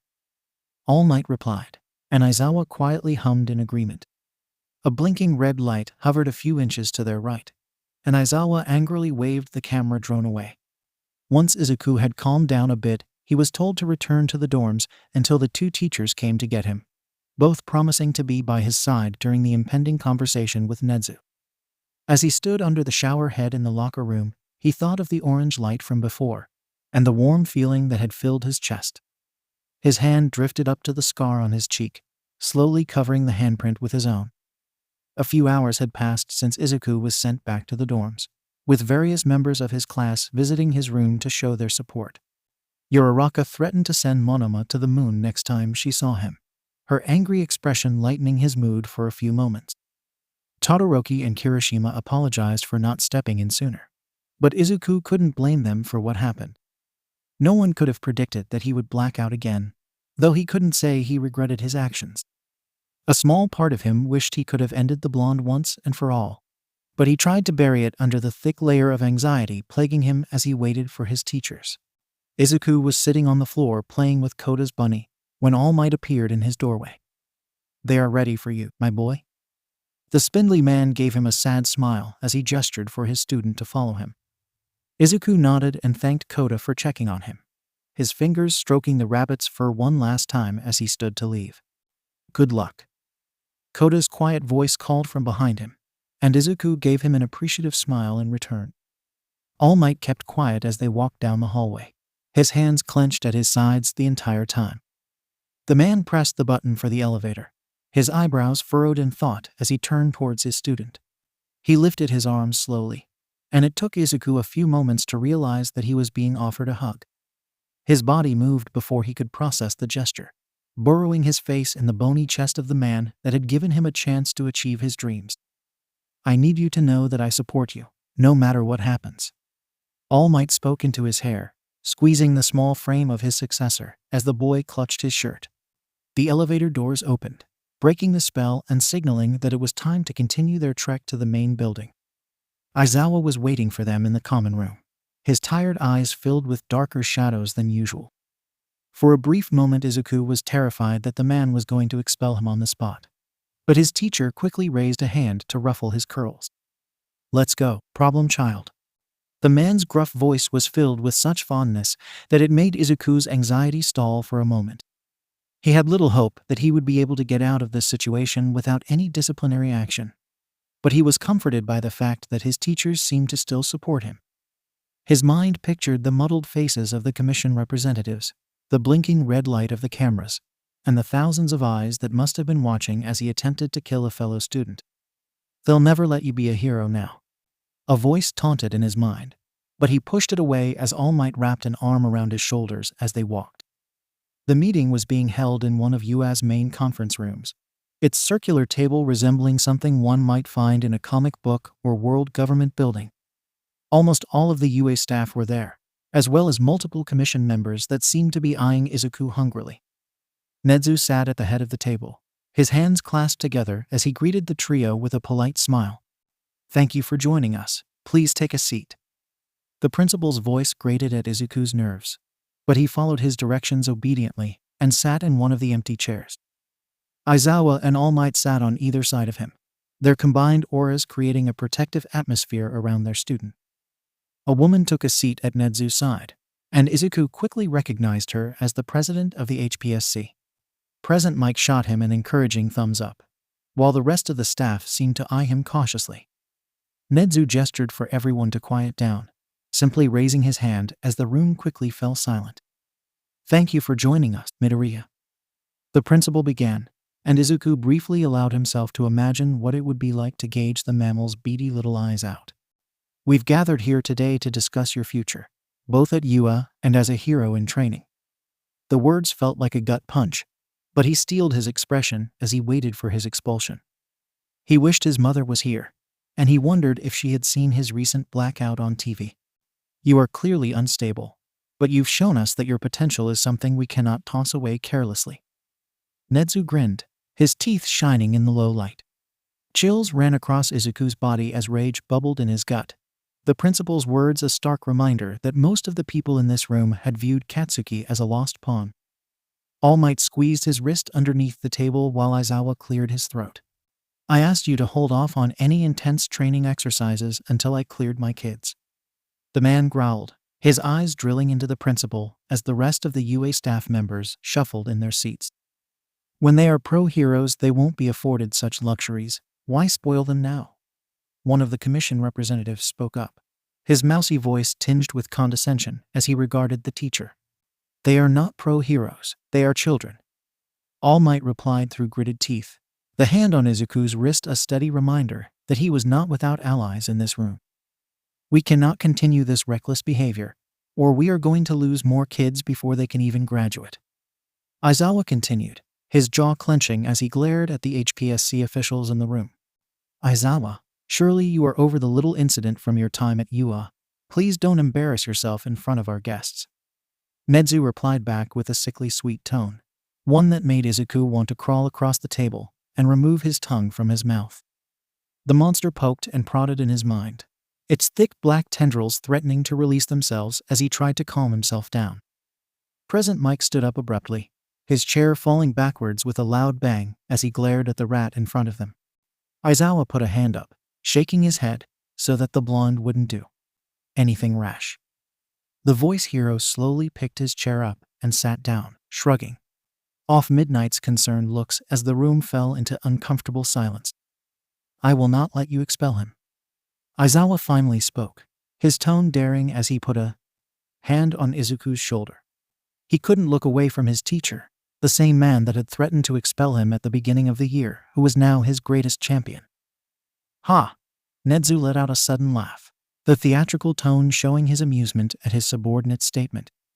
Izuku felt All Might and Aizawa stiffen next to him, and he bit his cheek as he waited for the principal to speak. "Why would we expel such a powerful individual? He only needs a bit of reworking, after all." Nedzu grinned and folded his hands once again, his beady eyes focusing on Izuku with a predatory glee.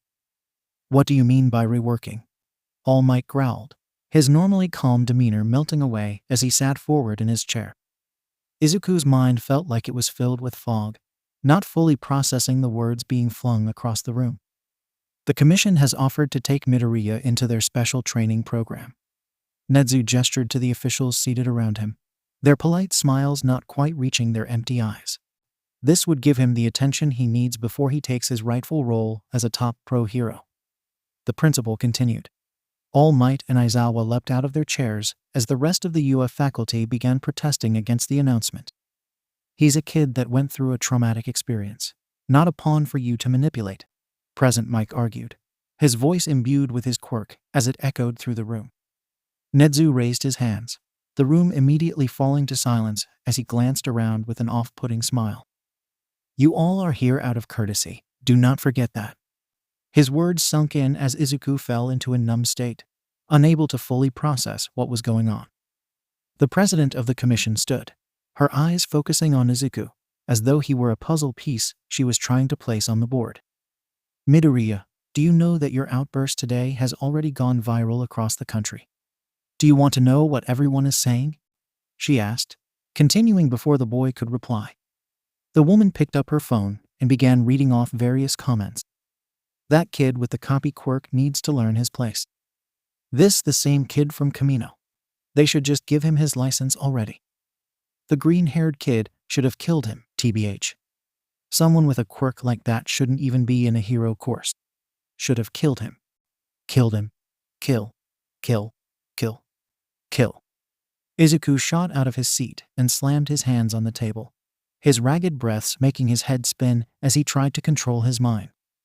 The president continued speaking without acknowledging his distress, while Aizawa and All Might tried to figure out the best way to calm him down. "If you agree to come with us, we can make all of this go away. You were just defending your friend's honor against someone with barely any heroic potential." He calmed his breaths, visualizing the future he was being offered. Deku, the commission's latest show pony. The boy who lost his best friend and stumbled a few times, but still became a top hero. His stomach coiled as he thought of working with the people sitting at the other end of the table. He felt like an entire ocean had filled his body, its waves crashing down around him as rage bubbled in his gut. "You all are cowards." His voice didn't sound like his own, but it felt all too natural as he growled out the insult. "Midoriya, think carefully before you speak," Nedzu cautioned, only further spurring on the demon that had taken over the teen standing before them. "I will never bend to your will ever again." Izuku spoke calmly, but there was a dangerous edge that made a few of the teachers prepare themselves to intervene. He turned to walk out of the room, shrugging off All Might and Aizawa's comforting hands. If you leave now, you will be losing all hopes of becoming a hero. You will be expelled from UA and left to fend for yourself. The president warned in a confident tone. It seemed she was still convinced that Izuku would accept the offer she had extended. I've already lost that hope, Izuku replied, turning to All Might with a meaningful look. Find me when you want it back, he requested, not waiting to see his mentor's reaction as he quickly left the room and began slowly walking down the hall. He felt completely numb, the realization that he would be losing his home at UA not fully hitting him until he sat down at the desk in his room. His hands went for a stack of paper he had in his drawer, and he busied himself by scrawling his last words for his classmates and teachers throughout the night. He packed the few things he wanted to bring with him, including everything he had taken from Katsuki's room, before spending his last night in the blonde's bed. He was gone before the sun rose, allowing himself a few moments to take in the common room he had spent so much time in before he made his way towards the door. What no one knew, not even Izuku, was that one hero in training did not die that day at Kamino Ward. One body lay in the casket settled in the soil. But the empty shell of his childhood friend slowly made his way out of the one at dorms. There was only so much someone could lose before they lost control. The death of someone's spirit could be far worse than the death of their physical body. He hadn't left his bed in a week, his body and mind far too exhausted to do anything other than sleep and eat. His mother had held him for hours after he had returned from UA, showing no signs of the relief he had expected. Her normally kind eyes were cloudy with anger when he told her about the commission's offer, and she praised him for standing his ground against Nedzu and the government. Their house had been quiet ever since he had come back, his mother stepping around him carefully as she cooked meals and completed chores. Her distance wasn't out of fear, it seemed, but more out of respect for his volatile mental state. She seemed to know that he would break beyond repair if he was forced to talk about the loss of his greatest dream. All Might hadn't shown up to take his quirk back. Izuku wasn't sure what to make of his mentor's absence, but he knew that the buzzing of one for all underneath his skin felt like a wasp's nest threatening to tear him apart from the inside. He wondered if it was some type of test, if the former hero was waiting for him to come find him himself and give the quirk up out of a sense of nobility. Perhaps this was one final way that he had failed his mentor. Aizawa had dropped by to give his mother some paperwork that afternoon, and the man had stood awkwardly in his doorway for a long time before breaking the silence. He looked more exhausted than usual, the dark bags underneath his eyes resembling bruises as they hung around his bloodshot gaze. I'm proud of you for sticking up for yourself, his teacher said quietly, his words hanging in the air between them as Izuku stared down at his shoes. He was still wrapped in his blankets in bed. A voice in his mind chastised him for showing such little respect for his former teacher. How is everyone? Izuku mumbled, his heart racing as he waited to hear how his classmates hated him. Sad and angry. Aizawa stood up from where he was leaning in the doorway and gestured to Izuku's desk chair. The boy silently nodded in permission, his eyes following along as the man sat across from him. They miss you. Your letters really did a number on them, he explained, and Izuku's heart clenched with agony. His mind flashed with the faces of his friends, their smiles a reminder of everything he had lost. The faces of the commission replaced them, their hungry gazes staring at him, as if they wanted to dissect him. Oh, was all he managed to reply, his throat burning as he tried to control the pathetic tears threatening to escape. The hero sat with him for a long time, quietly telling him stories from his time as a student and his career as a pro. Izuku listened in as he closed his eyes, drifting off to sleep to the sound of his favorite teacher's voice. He woke up hours later to a note and a container of homemade cookies. I will always be your teacher, kid. Call me if you need anything. P.S. Mike made these for you. Don't worry about returning the container. He stared at the container for a long time, trying to feel joy over the kind gesture. There was only a dull numbness surrounding him as he ate the treats, his mind buzzing with static as he thought about his classmates and friends. He remembered the silent rage that sat in Todoroki's eyes and his promise to stand by Izuku's side.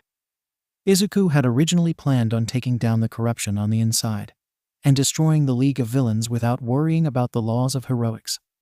But everything had changed after he was forced to give up that final dream. And he wasn't sure if the offer still stood, or if his friend could stomach the thoughts that had been running through his head. He had made it clear he would be willing to accept his friend's help in his goodbye letter, and he would have to allow the ball to remain in Todoroki's court. There were still a few hours of sunlight left as he finally sat upright in bed, his bones aching from disuse. He stared out the window, contemplating if he had enough energy to do anything other than sit there. His eyes wandered over his room, his nose scrunching at the stale air and mess surrounding him. Stop being so fucking pathetic. He shook the intrusive thought away, stretching his arms over his head and finally leaving the confines of his room. His mother seemed surprised when she saw him, but she quickly schooled her face into a kind smile. "Would you like some lunch?" She gestured at the vegetables she was cutting, and the smell of the steaming rice made his stomach clench in hunger. They stood side by side, cooking together as though it were second nature to them. He always enjoyed these moments with his mom, a small reminder that he still had a home and someone that unconditionally loved him. They ate together, idly chatting about random tidbits from the news or her recent work shifts. It was nice, Izuku admitted to himself. He felt a surge of energy after he helped his mother clean up their meal, and he even showered for the first time in days. The tension in his body seemed to melt underneath the hot water as he scrubbed at his skin. Once he was changed into a fresh pair of sweatpants and a t-shirt, he began to clean up his room, opening up a window to feel a bit of fresh air. His hands lingered as he picked up one of Katsuki's shirts from the floor, and he fell to his knees as he held it tightly to his chest. He hadn't visited his best friend's grave since the funeral, and that realization ate at him as he practically folded himself over the skull shirt. He made a plan to wake up early the next day, so that he would have plenty of time to pay proper respects to Katsuki. It might be nice to talk about what had happened since he was taken away from him, even if it might be too painful. Izuku started a load of laundry and finished cleaning his room, the haze that had surrounded him for the past week finally dissipating. He had been staring at the gate for at least 15 minutes. There was a slight breeze in the air, its cold tendrils weaving up his back and causing goosebumps to cover his exposed arms. His hands were tugging at the large t-shirt he wore, its skull design a small tribute to the grave he was visiting. It shouldn't be hard, taking the few steps into the vast expanse of headstones and memorials. He had gone toe-to-toe with some of the worst villains in their society. He had put down Muscular before he could hurt anyone again. He took a deep breath, reminding himself that this was something he needed to do. The grass crunched beneath his sneakers like shards of glass. His teeth were clenched as he maneuvered the various paths, leading him to his best friend's resting place. He seemed to remember it intuitively, as though there were a string tying him to Katsuki. Gravity seemed to shift once his eyes finally landed on the stone he had been searching for. Rest in peace, Bakugo Katsuki, beloved hero, son, and friend. Izuku clenched his fists when he saw that hero had been listed first, as if that were Katsuki's core identity. He slowly fell to his knees, his palms gripping the sharp blades of grass as his lungs tightened. Sobs racked through his chest, as though someone had finally removed the lid he had sealed over his emotions once he had stepped out of the dorms. Memories began flashing through his mind as he cried for everything he had lost, everything he would never be. Katsuki's bloody corpse, Shigaraki's gleeful laugh, the raw flesh of his skin as he looked at his scar for the first time. Commission representatives speaking of Katsuki as if he were their martyr. Monama's taunts, and the smoke that had almost choked him when he attempted to kill the blonde. Nedzu's beady eyes, staring at him as he took away Izuku's hopes and dreams. He fell forward, his tears dripping into the dirt beneath him as he desperately tried to gain control of his emotions. This wasn't how this was meant to go. He wasn't supposed to be desecrating Katsuki's grave with his pathetic whimpers and cries. He wouldn't think you were pathetic. The logical part of his mind tried to provide, but the words were hidden beneath dark and twisted tendrils. Two arms wrapped around him, pulling him into a bony chest as he was gently wrapped into a firm hug. "It's okay, my boy. Let it all out. I am right here."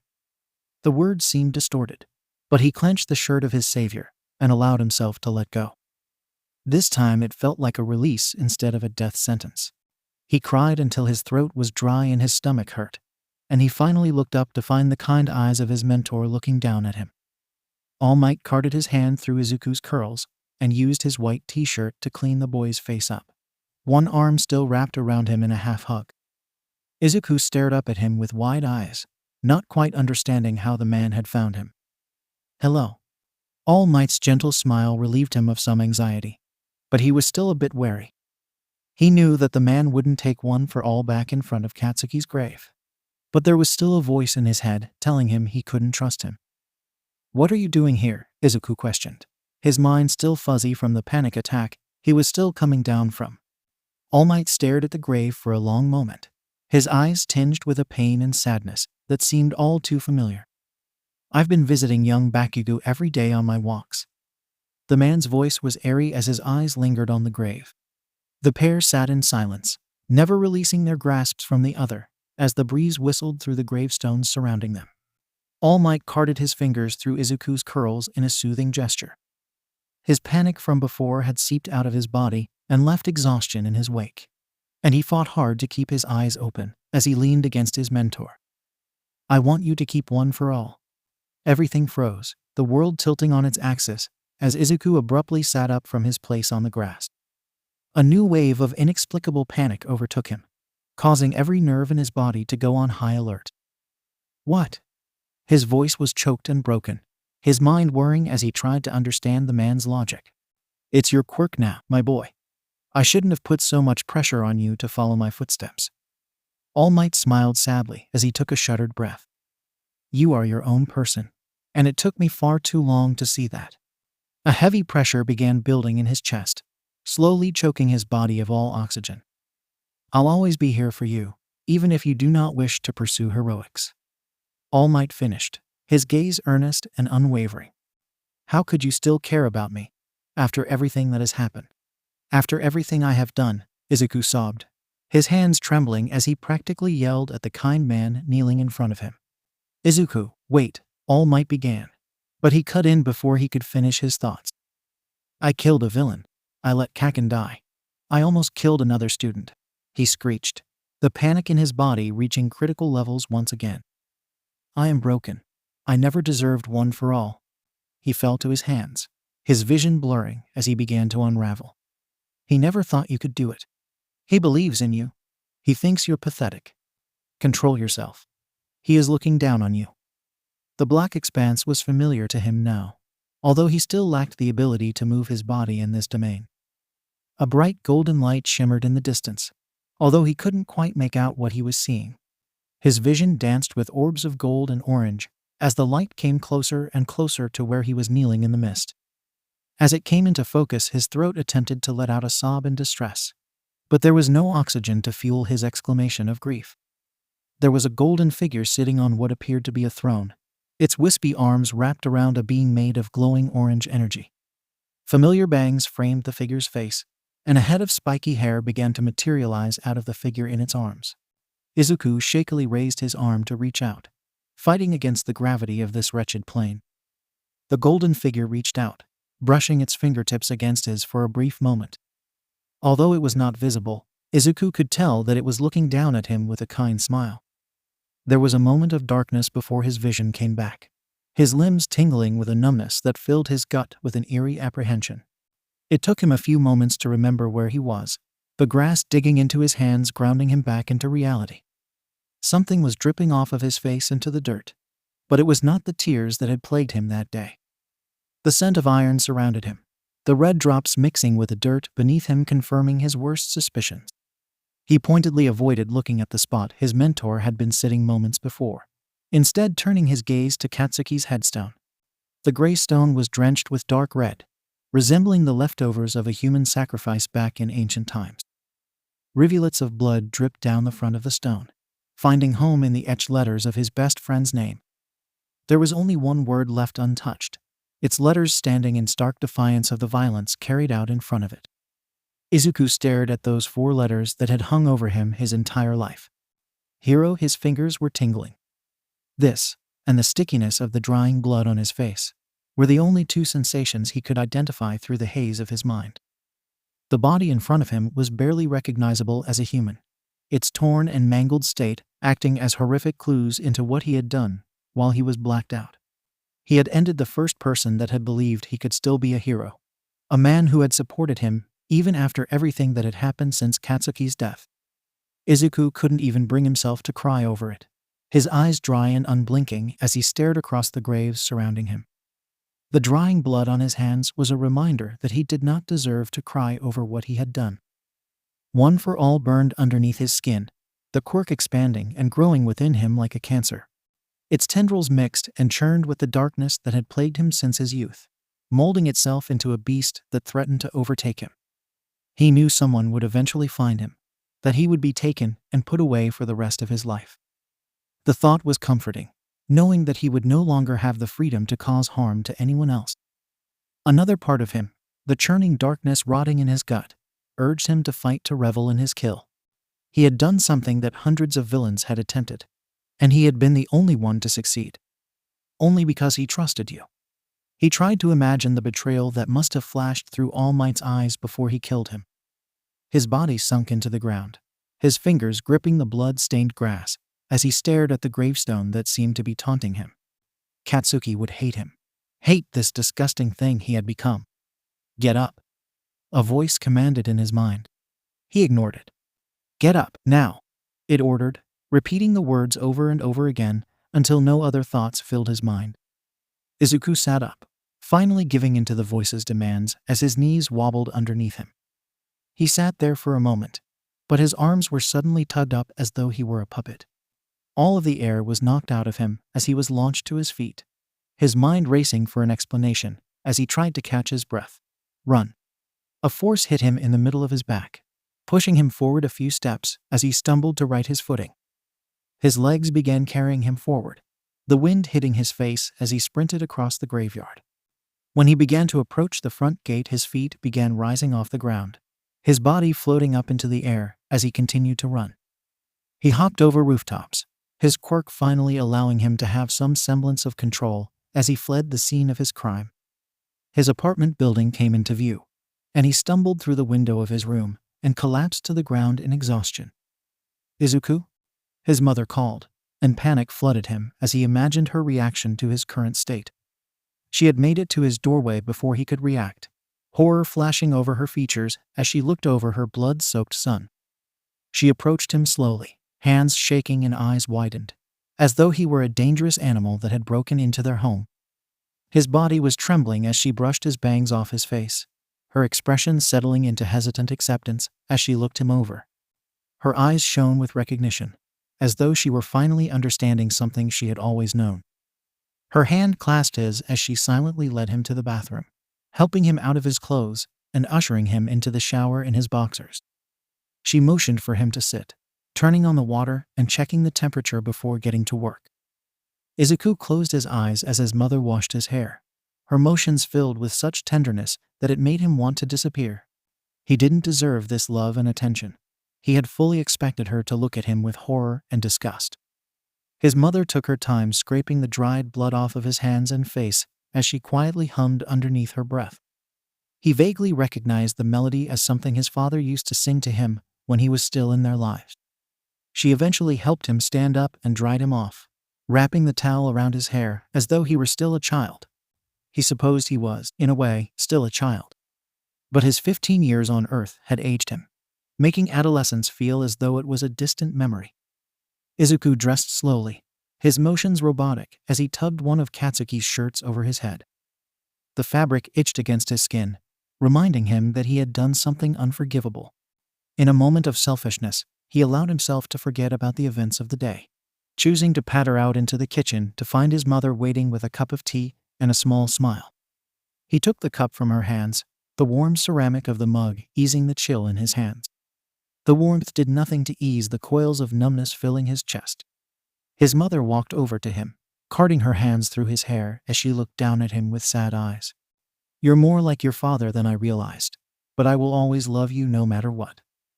Her voice was filled with despair and acceptance, as though her greatest fear had finally come true. He felt a tear running down his face, followed by another and another until his cheeks were stained with his emotions. The beast inside him reared its head, but he refused to give in to the monster and allow it to take someone else from him. Questions filled his head, his mind racing as he tried to figure out the meaning behind his words. How was he similar to his father? Perhaps they had shared the dishonor of disappointing his mother, both of them abandoning her in their own ways. "I'll be leaving the apartment. I don't want anyone trying to use me to get to you," she stated, as though she were simply discussing a grocery run. "Where will you go?" His voice was hoarse, but he needed to know that his mother would be okay. She smiled at him, clearly pleased that he finally seemed to be grounded back in reality. "Your father has friends in America. I am sure I can arrange something." She patted his head, and he stopped himself from asking why she would not be staying with his dad. She tilted his chin up with her fingers, her eyes burning with a fire that he had never seen from the woman before. "Do what you think is right, Izuku." Her words burned through his heart, igniting something inside of him that he hadn't felt since the fight with Muscular.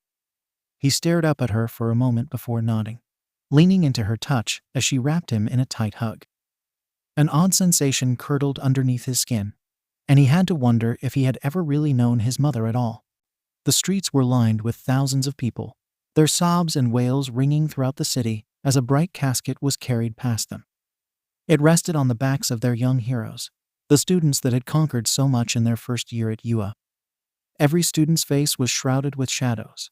Two losses so close together had further deteriorated their morale after so many close calls with villains. No one knew what had happened to 𝗬𝗏, only that the commission had insisted on a closed casket funeral. But there had been whispers, both on the streets and in the halls of the HPSC. Some would note that a certain green-haired student was not in attendance, the same one they had watched turn into a monster at Kamino Ward. There hadn't been any confirmation into how the former #1 hero had died, but everyone seemed to have their suspicions. In a dark prison cell, a man sat crouched close to the bars, trying his best to listen to the voices of the guards echoing down the hallways. They talked about a boy with bright green eyes and a quirk that was too powerful for his young body. How he was the only student still living that had missed 𝗬𝗏's funeral. The men theorized about what had happened to the hero that had held their society on his back for so long. "What have you done, little hero?" Had the boy seen something unworthy in 𝗬𝗏? His thoughts were quickly interrupted by a sudden shake of the building, which was quickly followed by a series of explosions that rocked him to the side. As the walls began to shift around him, and the promise of freedom began to extend its wings, he decided he would find out what was going on for himself. In a world without 𝗬𝗏, there would be many false heroes attempting to take his place. He hoped that Izuku Midoriya would not be one of them. The street light above his head flickered as he stared at the piece of paper in his hand. An address and a name were the last things his mother had left him before abandoning their apartment and heading to the airport. The ease of her absence was something he did not want to think about, knowing that it was a cruel necessity for the path he had been forced to walk. He looked up at the dingy alley before him before stuffing the paper in his pocket and stepping into the darkness. The third door on the left was his destination, his body hesitating before the chipped paint and barely visible numbers. Knock knock. Knock knock. His mother had taught him the pattern, informing him that he would not be greeted without it. A series of beeps and the sound of multiple locks, undoing themselves, filled the silence. His curiosity piqued, wondering just what was waiting for him on the other side. A tall man with gray hair and a gap in his teeth opened the door, his expression cautious as he looked down at the teenager in front of him. "What can I do for you?" There was a predatory gleam in his calculating eyes as he assessed Izuku's threat level. "Inko sent me." Izuku's tone held no emotion, and he couldn't find it in himself to be intimidated by the villain in front of him. He had faced much worse. The man's face morphed into a sleazy smile as he gestured for Izuku to enter, the sound of locking mechanisms following them as they walked down a long hallway. "I was a bit surprised when your mother reached out to me," 𝗔𝗫 commented as he pressed his finger on a biometric pad in front of one of the doors in the hallway. "She paid for VIP treatment, and I'm more than happy to provide." The too-wide smile was once again flashed his way, his hackles rising more and more as the minutes passed. Who was this man? He found it hard to imagine his mother in a place like this, knowing a man like 𝗔𝗫 in such a familiar way. It was becoming more apparent that he might not have known her at all, and that his reality was intent on destroying and rewriting itself every chance it got. "How do you know my mom?" He sounded disinterested in the answer. And perhaps he was. Wouldn't the answer to his question just drive him further into his spiral? 𝗔𝗫𝗓 assessed him for a moment before grinning, his eyes gleaming as he seemed to find what he was looking for. "Don't worry about it, kiddo." Izuku's jaw clenched, his hands opening and closing at his sides as he tried to keep his cool. A realization had been slowly dawning on him since he had parted with his mother. A horrifying truth that he was afraid to face. He took in a sharp breath through his nose, trying to center himself before his world was flipped on itself yet again. "Is my father a villain?" 𝗔𝗫𝗓 stared at him for a long time, the amused grin on his face never faltering as he let Izuku simmer in the silence. "I think it's best for you to figure that out on your own, kid." The man pulled his cell phone out of his pocket, moving on from their conversation as quickly as it had begun. His grin widened as he gestured for Izuku to follow him through yet another door. "Our ride is here." They navigated a new labyrinth of identical hallways before stepping out into a different alley. A sleek black car awaited them, and Izuku slid into the back seat without another word. He stared out the window as the car led them to the outskirts of the city, abandoned warehouses littering the landscape as they wound through abandoned streets. The driver wordlessly pulled up to one of the dilapidated buildings, and Izuku once again followed 𝗔𝗫𝗓 into the unknown.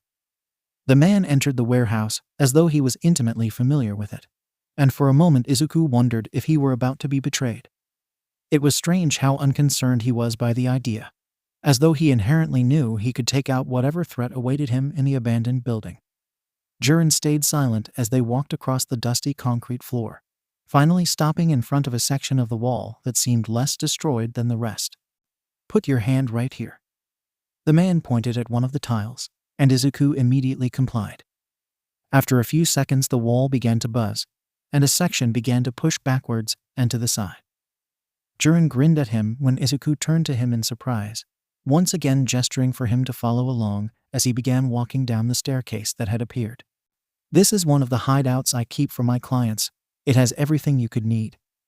He showed Izuku another tile that was needed to open the front door, which opened to reveal a luxurious space. 𝗔𝗓𝗓 showed him around, describing the amenities and security precautions as he pointed around the living area and bedroom. It was much nicer than the apartment he had shared with his mother, and the space was much bigger as well. His heart ached as he thought about the years spent in that tiny apartment, just the two of them. "You'll find a phone and a laptop on the desk. Both are untraceable." 𝗔𝗓𝗓 made his way towards the door after explaining that Izuku could reach out to him for anything he may need. "I'm excited to have you as a client. Killing All Might is one hell of a villain debut." The man's eyes crinkled as he laughed, his words forcing Izuku to step back in shock. He wanted to argue, to claim that he was not a villain. But wasn't that what he had become? 𝗔𝗓𝗓 slipped out of the door before Izuku could respond, leaving the boy to spiral as the sound of endless clicking locks echoed through the halls. The shock of cold water splashing across his face finally pulled him out of his most recent spiral. He turned the sink off, avoiding glancing up at his reflection in the mirror as he made his way back into the main living area of the apartment. It had been days since 𝗔𝗓𝗓 had given him access to the space, and he had spent his time getting acquainted with his new reality. His new home was sterile. Silence surrounded him at all times, the juxtaposition between his childhood home and this underground bunker making his chest ache with nostalgia and longing. The office area had become his haven, his last connection to the outside world and an endless source of information. His new laptop allowed him to access to illegal chat rooms and classified documents, both of these allowing him to get a glimpse of the horrifying reality of their society. He had only looked up the coverage on All Might's death a handful of times, his stomach twisting at every memorial post. No one had openly blamed him for his mentor's death, but some were beginning to wonder why he had disappeared. None of his classmates or teachers would give the press any information, though 𝗫𝗫𝗓 had made a few comments about his precarious mental health after Katsuki's death. Izuku grinded his teeth. The rat still dared to use Katsuki as his martyr, as some sort of advertisement for the Commission's child soldiers. He knew that 𝗫𝗫𝗓 and the Commission would eventually find him, and he needed to be prepared for that reality. The breakout at Tartarus was currently taking their attention, but it was only a matter of time before they decided to take him out. Anger burned under his skin as he thought about all for one roaming free. But he pushed it to the back of his mind. He would come for him when the time was right. Izuku scrolled through various message boards as his eyes scanned for different keywords. The commission was his first obstacle, and he needed to figure out their operations before anything else. The public wouldn't turn against them easily, so he was tasked with delivering the necessary evidence. Bile rose in his throat as he read about heroes getting away with cold-blooded murder, assault, and a multitude of other crimes that made his stomach twist uncomfortably. Abuse of power was a common theme, the commission covering up any stories and silencing victims at every corner. And when the victim refused to be quiet, they disappeared. He was boiling with rage, having to step away from his research before he could spiral any further. His hand shook as he thought about the story he had been reading, a father begging for justice for his young daughter that had been attacked by a sidekick from Endeavor's agency. Was this what being a hero meant? Smiling in the face of cameras while you tormented those you were meant to protect behind the scenes. Izuku fell to his knees, the room spinning around him as he tried to control himself. Had the meaning of heroes changed so drastically in this age of heroism? When had Izuku decided to blindly accept this reality, unquestioning to corruption and death that rotted the edges of their shining society? He thought back to Hasu, to the hero killer, and his rants about true heroism. Killing heroes was only an attempt to quell the symptoms of the issue, not the roots of it.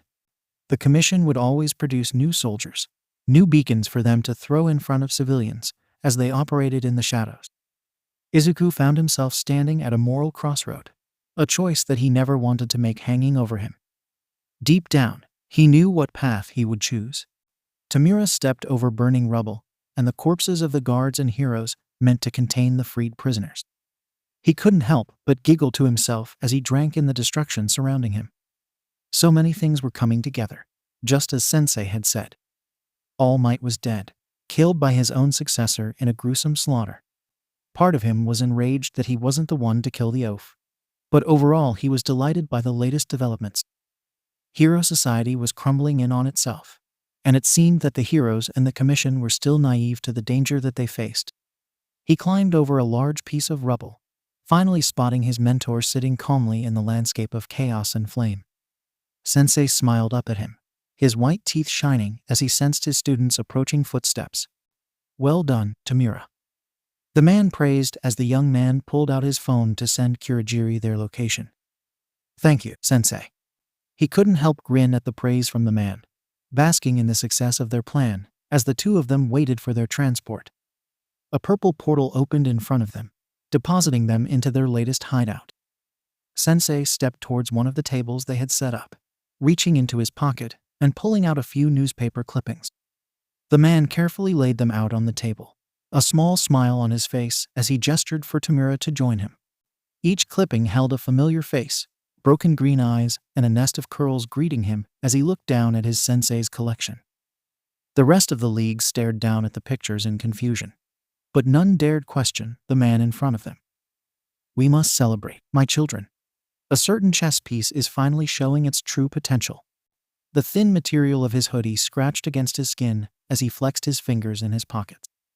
He was alone on the streets, the rising crime rates and growing civilian casualties leading to enforced curfews and an overall sense of unease.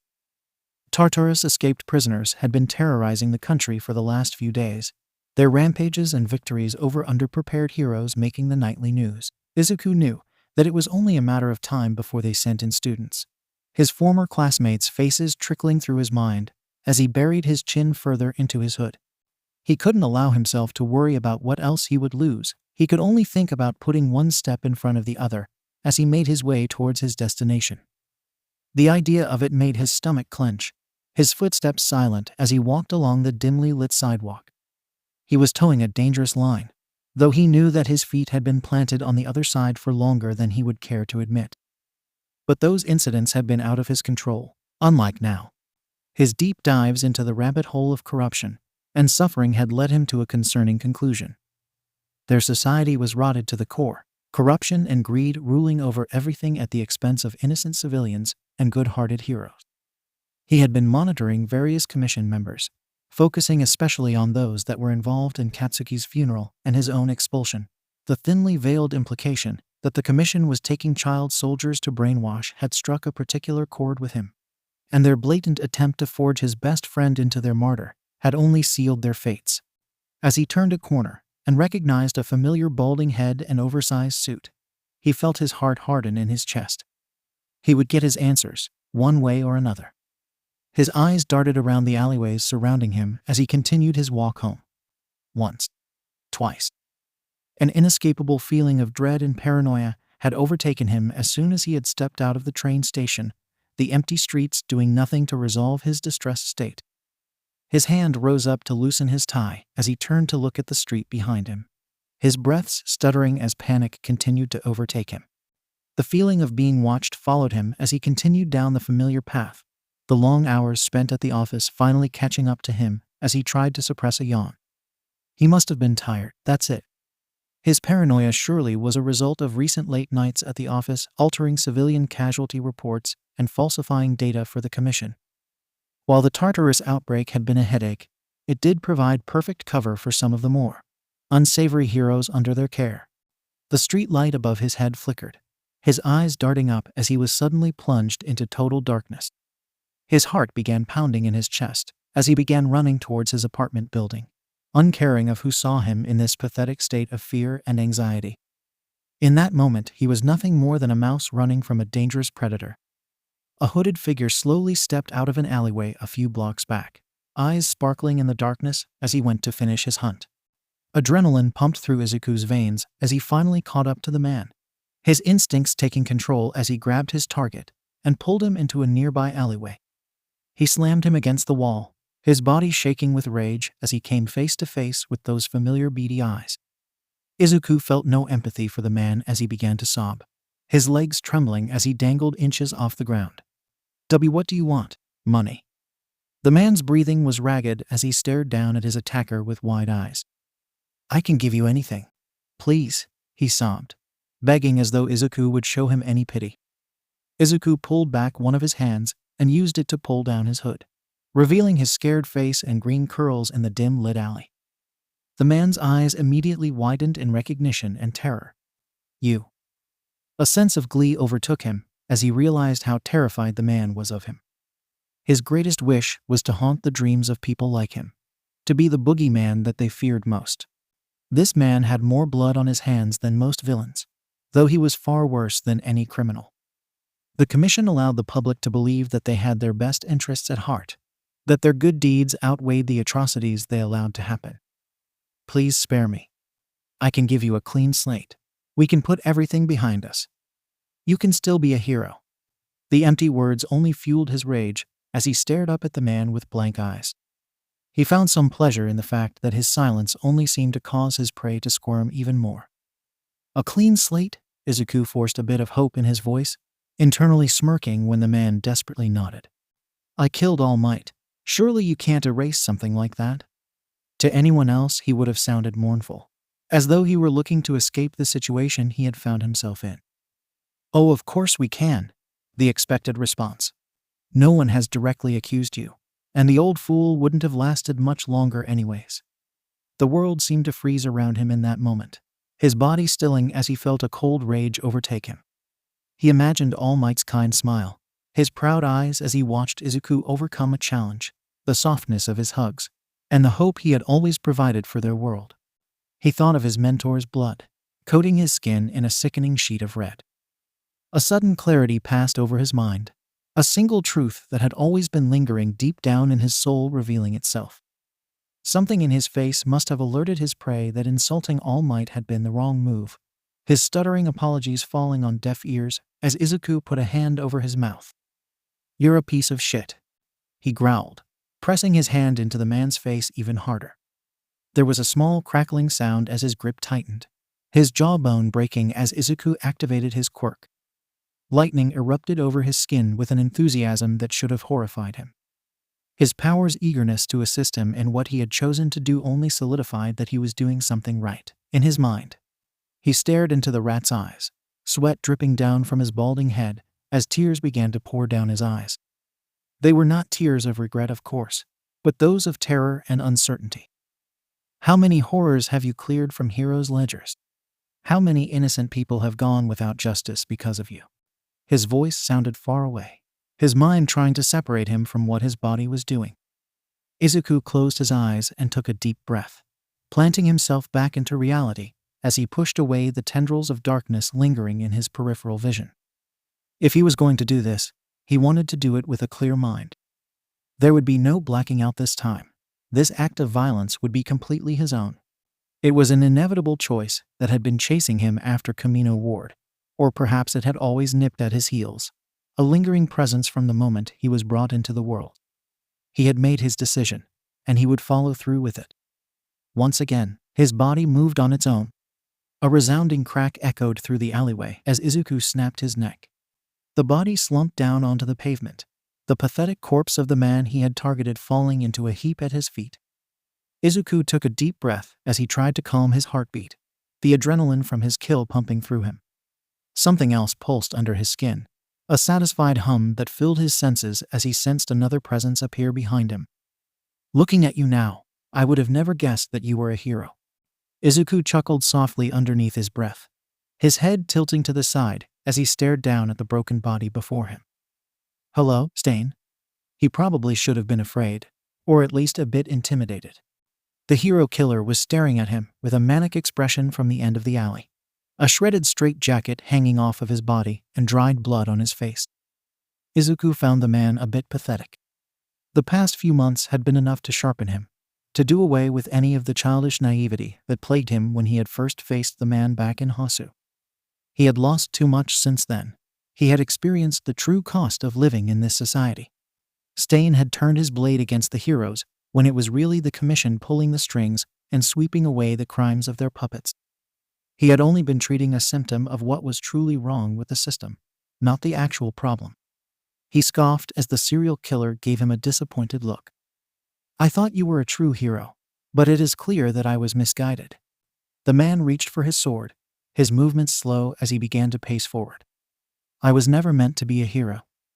Izuku's voice was calm as he felt one for all buzzing underneath his skin, as though it were being offered another sacrifice. He felt in control, the darkness in the corners of his vision dissipating as he fully faced the villain. Stain sucked his teeth, his body falling into a fighting stance as he raised his sword. Perhaps All Might was wrong to put his trust in you, or perhaps he was a fake as well. The man spat his words, completely unaware of the eerie calm that had overcome the teenager before him. Either way, I never intended for you to take my bait. His head tilted towards the corpse at Izuku's feet. A beat of silence passed between them as pieces began to come together, the weight of this altercation dawning on them both. This was a test in Stain's eyes. He had dangled the carrot in front of Izuku and waited for him to bite. This realization changed nothing. Izuku's resolve did not waver. The inevitability of this outcome was established long before Stain had decided to intervene. The only people that could stop him now were buried in the ground. Something dark twisted in his gut as he decided to humor the man. You planned this? Izuku tried to sound surprised, his eyes widening a bit as he looked between Stain and the body with a gasp. Stain's posture was apprehensive as he nodded, seeming to sense the insincerity in the teen's tone. The villain fell back into position, taking the opportunity to explain his reasoning. I wanted to see if you had really lost your way, to dangle your prey in front of you to see if you would cross the line. Stain stepped forward, gauging Izuku's reaction as his body primed itself for attack. Imagine my surprise when you took the bait without any remorse. The killer's eyes darted to the body on the ground with a look of disgust. Remorse? Izuku paused, darkness circling his vision as he thought of the alley in Hosu, and what would have happened to Ida if he hadn't arrived. He envisioned Katsuki's rare soft smiles, the life draining out of his eyes in his final moments. All Might, the man that had believed in him and thought he could be a true hero, and the bloody gravestone that haunted his dreams. My remorse is reserved for those that deserve it. Izuku made the first move, leaping forward and striking Stain's knee with a punch. The hero killer twisted himself away, his leg buckling underneath him as he attempted to steady himself. You've improved. Their movements were fluid as the battle progressed, Stain's seemingly erratic strikes countering Izuku's well-timed hits. Neither of them had an advantage as they continued their assaults. Izuku didn't fully activate his quirk, his body craving the feeling of each punch and kick. Every satisfying crunch, every grimace of pain, it fueled him as he methodically overpowered the hero killer. It was only when the man was struggling to stand that he finally called on his power. Tendrils shot from his hand, wrapping around the man and slamming him against the alley wall before depositing him back on the ground in a crumpled heap. He slowly approached the man, kicking him in the side to ensure that he stayed down. It was difficult to hide his satisfaction as he watched Stain gasp and cough up blood. "Are you going to kill me too?" The villain glared up at Izuku, his teeth bloody as he snarled out his words. Izuku pressed his foot into the man's side, his calm facade breaking as malice seeped through his veins.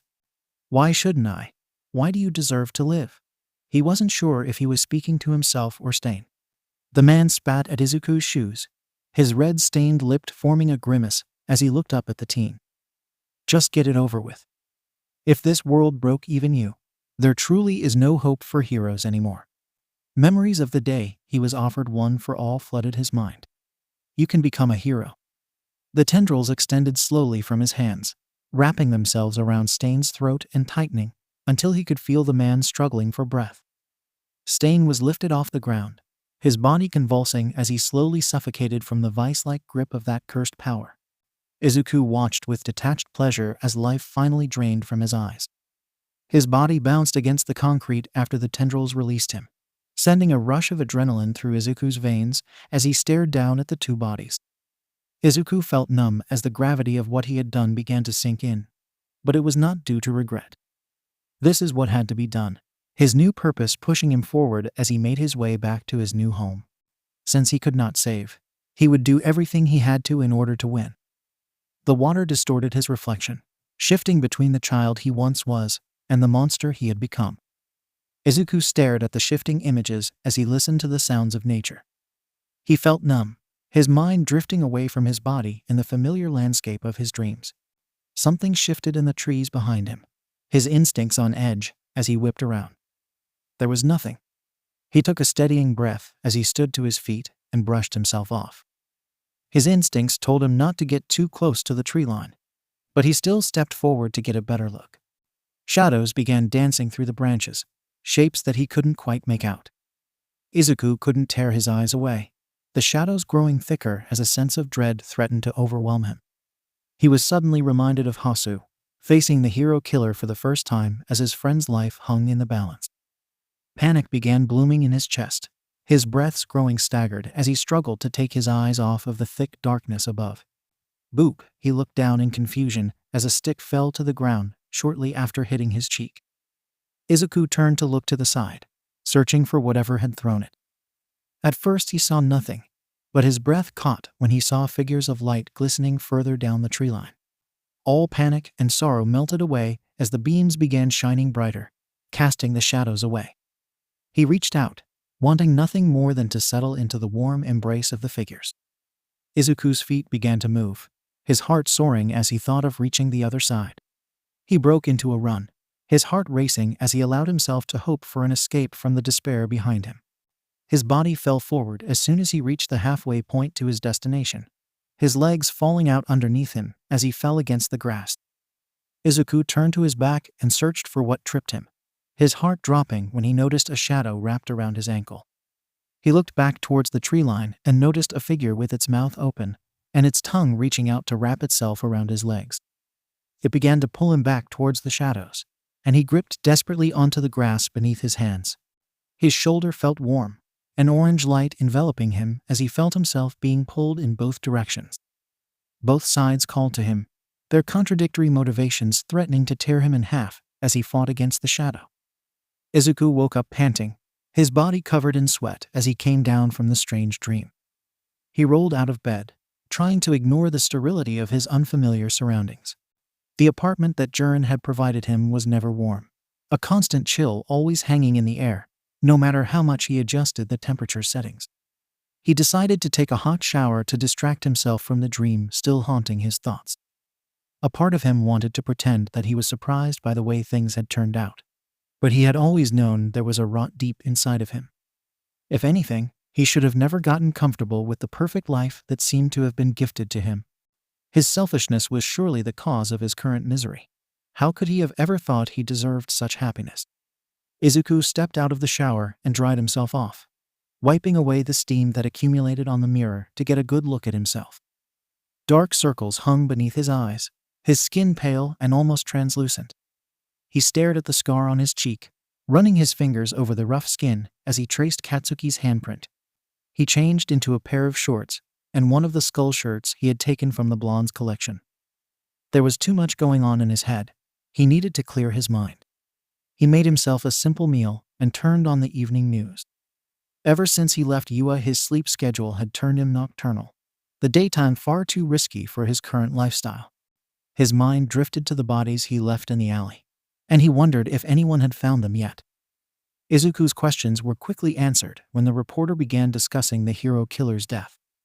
They didn't mention the man from the commission, but the woman stated that there was a shadowy figure seen leaving the alleyway shortly after Stain's apparent murder. His heart dropped when Nezu appeared on screen, the rat's beady eyes seeming to stare directly at him as the principal spoke. "We have an idea of who is responsible for the hero killer's death, but we are keeping this information to ourselves from the time being." The principal's smile was so reminiscent of the one he had when he tried to sell him to the commission. His chest felt tight as he stood to wash his dishes, and he tried to breathe slowly to calm himself down. He gripped at his shirt and leaned over the counter, his heart racing as the weight of the last few weeks began to hit him. Suddenly, he remembered the key to the Bakugu's house, his body moving before he could overthink his next actions. Katsuki's parents probably wanted nothing to do with him. The selfish part of him wanted to be surrounded by things that reminded him of Katsuki and allowed him to ignore his anxiety. He stuck to the shadows as he made his way to the Bakugu's home, the path ingrained in him from a young age, no matter where he was in the city. Once he arrived, he stood on the street for what felt like hours, staring up at the familiar edifice that had shaped his childhood memories. With careful movements, he unlocked the front door and made his way upstairs to Katsuki's room. Everything was the same as the day his best friend had died, the scent of nitroglycerin still hanging in the air as though the blonde had just left. Izuku pulled out the journal that Katsuki had made him for his birthday. He hadn't opened it since he first found it, the handwriting and personalized notes too much for him to bear. In this room, he would allow himself to indulge in it, to still yearn for his best friend's presence, even though he did not deserve it. Tears blurred his vision as he read the notes about their agency, the future they would never have. He imagined what it would have been like to stay naive to the problems of their society, what their life would have been like if Izuku wasn't born wrong. In a way, he was happy that Katsuki wasn't there to see him feeling so pathetic, that his friend would never realize how truly broken he was. He was so immersed in the notebook that he didn't hear footsteps coming from down the hall until it was too late. His heart dropped as the bedroom door began to open, but he couldn't move. Masaru Bakugu stared back at him with a blank expression, neither of them moving as they took in the sight of one another. The man made the first move, slowly stepping into the room and sitting on the edge of the bed to give Izuku space. The teen gripped the journal to his chest, as though it would be ripped away from his fingers. Masaru gave him a soft and familiar smile, one that was far too kind. Izuku wanted him to look at him with scorn, with the hatred he knew he deserved. He didn't argue when Masaru pulled him into his arms, cradling his head softly and gently as Izuku began to sob into his chest. "I was wondering when you'd come. I check his room every night to see if you would show up." Katsuki's father spoke softly, his tight embrace anchoring Izuku to reality. The sense of safety that fell over him was a relief and a curse, the sorrow he had been burying finally erupting from him in choked screams. The Bakugas should hate him for everything he had done. Masaru cradled him until his tears dried, and he was practically asleep in the man's arms. He was wrapped in a warm blanket that smelled like Katsuki and had his head laid on a pillow. When the man stood to leave, Izuku whimpered pathetically, not wanting to lose the physical touch. "I'll be right back. I think Mitsuki would actually kill me if I didn't tell her you were here." Masaru ruffled his hair and made his way towards the master bedroom. Izuku drifted in and out of consciousness as he waited for pro-heroes to barge in to arrest him, or for Mitsuki to come screaming at him to leave. Instead, he was practically scooped up by both of the Bakugas as Mitsuki placed kisses all over his face. She cupped his cheeks with both hands, her eyes shining with tears as she smiled brightly. "Oh, sweet boy, I'm so happy you came here. I'm so glad you trusted us enough to use this as a safe place." She pulled him into another hug as Masaru smiled down at the two of them. "How can you treat me with so much kindness? I've done so many horrible things." Izuku carefully avoided making eye contact with the two adults as he pulled away from their embrace. He wanted them to realize their mistake, to curse at him and kick him out of their home. The unconditionality of their love only made him feel worse about himself. Mitsuki kissed his forehead, her eyes welling with tears as her son's best friend begged them to treat him with cruelty. Her husband seemed to find the right words before she was able to. "You're just a boy." Masaru squeezed Izuku tightly before continuing. "You are a child with a good heart that has experienced far too much tragedy at such a young age. Katsuki thought the world of you." The man cleared his throat to prevent tears from escaping. The three of them sat tangled together as Izuku cried out all of the grief he had been holding deep inside of him. The 𝗵𝘃𝗧𝗏 held him tight as exhaustion seeped into his bones. One yawn was all it took for Masaru to scoop him up in his arms as Mitsuki began pulling back the covers on their son's bed. He was laid carefully on one of the soft pillows and tucked in with so much care that it made him want to weep once again. The scent of Katsuki surrounded him, mixing in with the warmth of the 𝗵𝘃𝗧𝗏's love for both boys. His eyes felt heavy, and he decided that he could let his guard down for one night of rest. Mitsuki kissed him on the forehead as Masaru straightened up the comforter for him. Their soft smiles still felt undeserved, but he would indulge in their kindness for now. The couple said goodnight and insisted that he come back any time he needed to ground himself. They were about to shut the door behind them when Mitsuki paused, her eyes scrunching as she seemed to debate something in her head. She looked to her husband and squeezed his hand when he nodded. "Some of your former classmates have been reaching out to us. I think you should know that you aren't as alone as you might feel right now."